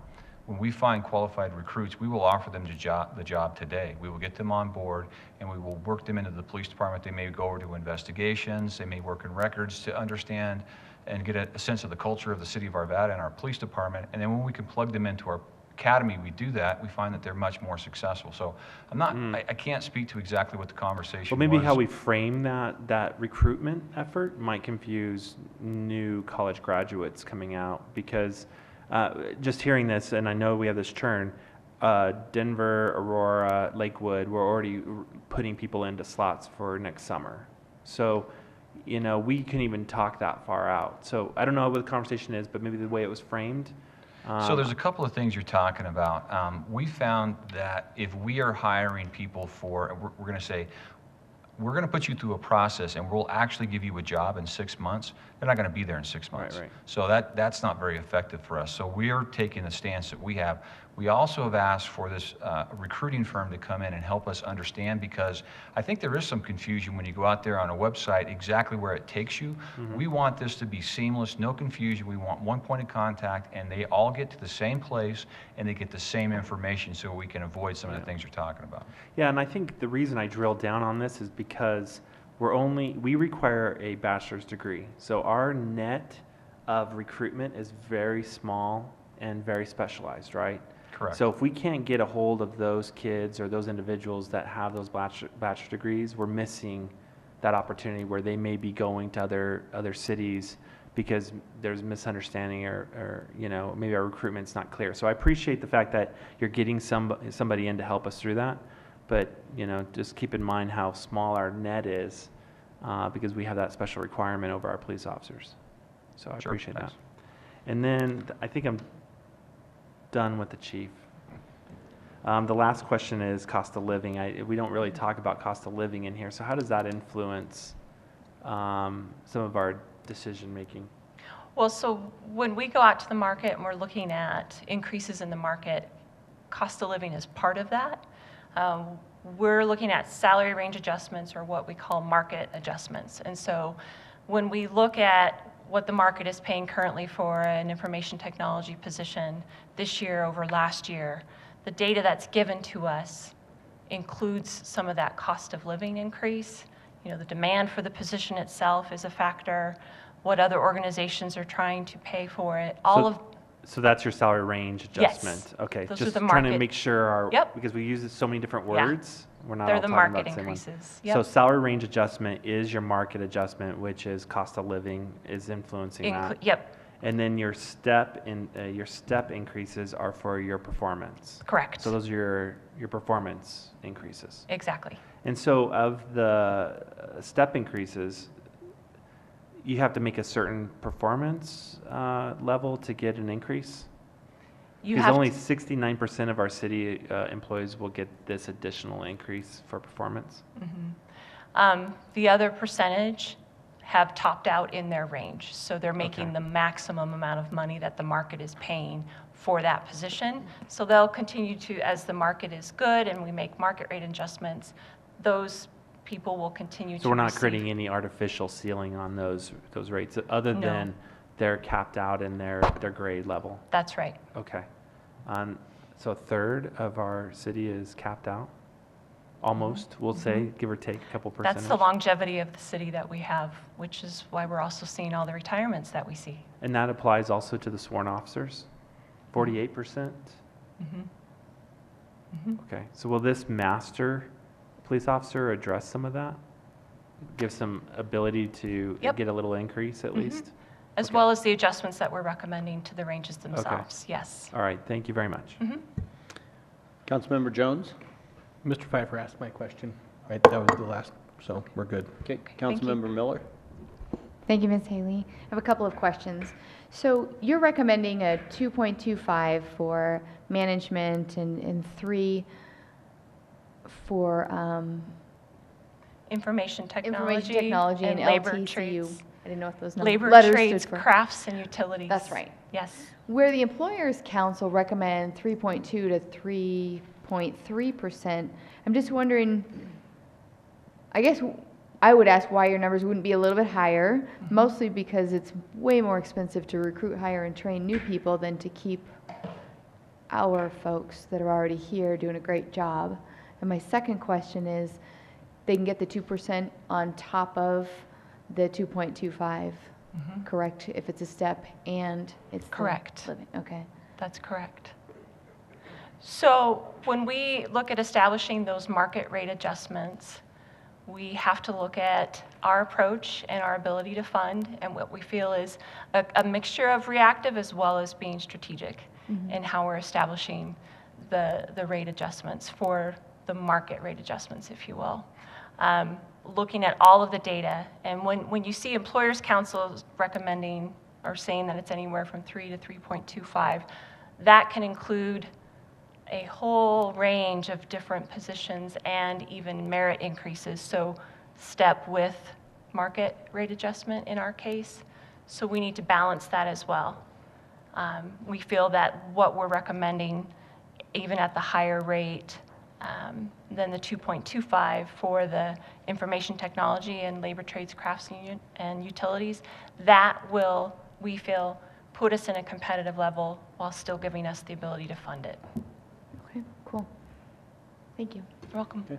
Councilmember Ford? Linda, could you just remind me, is there a point in the career of a police officer where we're seeing greater turnover? Again, I don't have the data right in front of me. We can provide that to you. Can I speak to that? Oh, the chief's here. Here you go. I think I could speak to that anecdotally. the reason you're going to see a higher turnover rate in the police officer position is there is a certain number on the front end that don't make it through the training program. That's just the reality of the job. They don't make it through the academy or they don't make it through the FTO program. So that is added in there. And then if you look at the Arvada PD, you'll recognize that we made some big hiring pushes back in the late 70s and early 80s as the organization started to grow. Those people are coming to the point of retirement. So we've had a lot of retirement. However, I will say to your point that when we have an experienced police officer, again, you can take these two in this room, if they decide to go to another organization because of pay or benefits, that is a significant cost to us because an Arvada police officer, as you guys have pointed out, is the most highly educated, the most highly trained, and because what we ask them to do, they're the most highly experienced officer you're going to find in the metro area. So to lose one of those officers is a significant blow to us. Now, we're always making sure that we're aware of that. That is what we're doing here with the compensation package and looking at the total compensation, making sure that we're taking care of our police officers and giving those officers that are at the top of their range, maybe they're 5, 6, 7-year officers who have topped out, we're giving them something else to work towards so we can retain them, that master police officer position. So we are very aware, but you're always going to see a higher turnover rate in the police officer rank if you compare it across the city because of that push on the front end where we just, they're washed out of the program or they decide that, hey, this job's not for me. And then for us right now, it's retirement. Thank you. Mr. Pfeiffer? Just a comment for you and the staff. I mean, to me, this is probably the best year that I've seen the pay discussion go. I've always had some concerns about what we've been doing, just even what Dot was asking. Not that it wasn't just not enough, but I think we're finally hitting the right point for the quality of employee we want to retain and recruit. And I really appreciate the focus around the police because I've had some concerns for several years. Every year we do the same thing, that I don't think we paid them enough to get them in here and then to retain them and reduce the churn. And I think we finally are starting to hit a sweet point with the new match compensation that we've added to the the 401k, and then this adjustment here. And so, I mean, it applies to all of our employees, but when you're in a very competitive market and when you keep the safety of our citizens in the forefront, and police are probably the most expensive thing we have in our budget lines. But I do appreciate that we put some really assertive effort in here to maintain and retain our police officers as well as our employees. So thank you for doing that and all your staff. So great job this year. Thank you. So I have one question before we're done. Linda, what we're looking at here and what your surveys look at is the pay plan.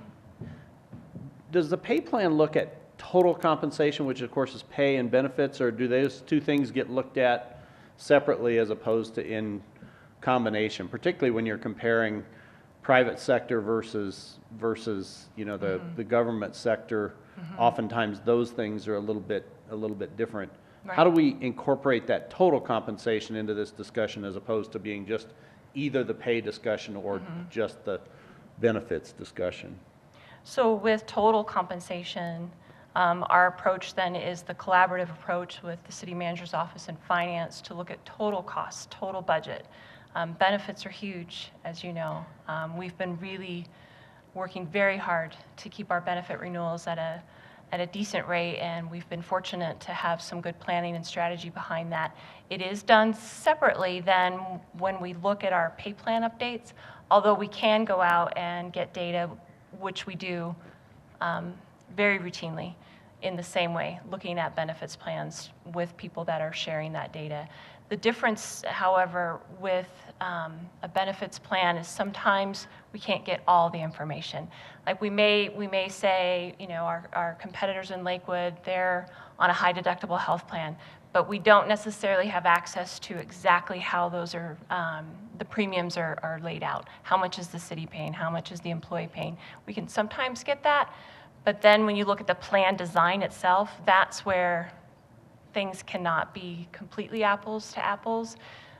So we then base our total costs and our ability to fund that as our as our driving priorities, as well as our own employee body. So we're really more internally focused on what are the demographics of the city of Arvada, how can we start helping them bend the curve on any sort of chronic kinds of conditions, and how does our health plan help support overall wellness. Those things you really can't use as a comparison to other agencies. Yeah. Okay.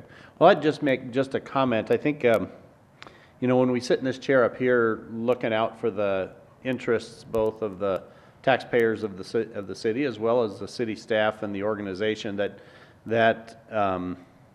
you know, pay is important, but total compensation is really important too. Mm-hmm. And I guess at some point, I don't know how that would ever work into this pay plan discussion, but I'd love to see kind of a maybe a little bigger look at total compensation in addition to just pay plan compensation, because I find it sometimes it's hard to make decisions on things like pay plan because you're missing part of the total compensation package puzzle, you know, so you don't know is, as Councilmember Miller brought up, you know, the Employers Council has a recommendation of something, we're having something a little bit different, but without the benefit side of it, it's hard to know if those things equate or if they don't equate. Sure. So just kind of as a comment for at some point down the road, I'd love to see this pay discussion, whether it's in the terms of the pay plan, but it just at some point within our calendar, kind of total compensation being part of the discussion and not just the two pieces separately. So that'd be just my comment. Great. Okay. Actually, we have one last question. Yeah, I just Miller? want to add on to that if I could. That may very well get us up to the Employers Council recommendation if it did have the compensation in there, because I think as a government employee, your compensation package is a little bit better than a lot of the private sector. And so that might get up to that 3.2%. And just a super quick comment for the chief. Your National Police Officers Organization may have a master code class or classes that you could replicate. I know the American Association of Code Enforcement Officers has a master code enforcement class. So just a thought there, and might be able to check that right off your list. Okay, I don't see any other questions. Thank you. Thank you. Very much. Okay, Mr. Devon? Well, just to wrap up, this is the last budget workshop for this proposed budget. Next Monday, you will have on first reading introduce the actions to approve the 2019-2020 budget, and then on October 29th will be the public hearings for the ordinance that is required for you to approve, so that we have a 2019-2020 budget and have the spending authority beginning on January 1st, 2019. Okay. So that's all coming up beginning next Monday. And with that, there are no other staff updates. Okay. Anything from anyone on council? Okay, with that, we're adjourned. Thank you.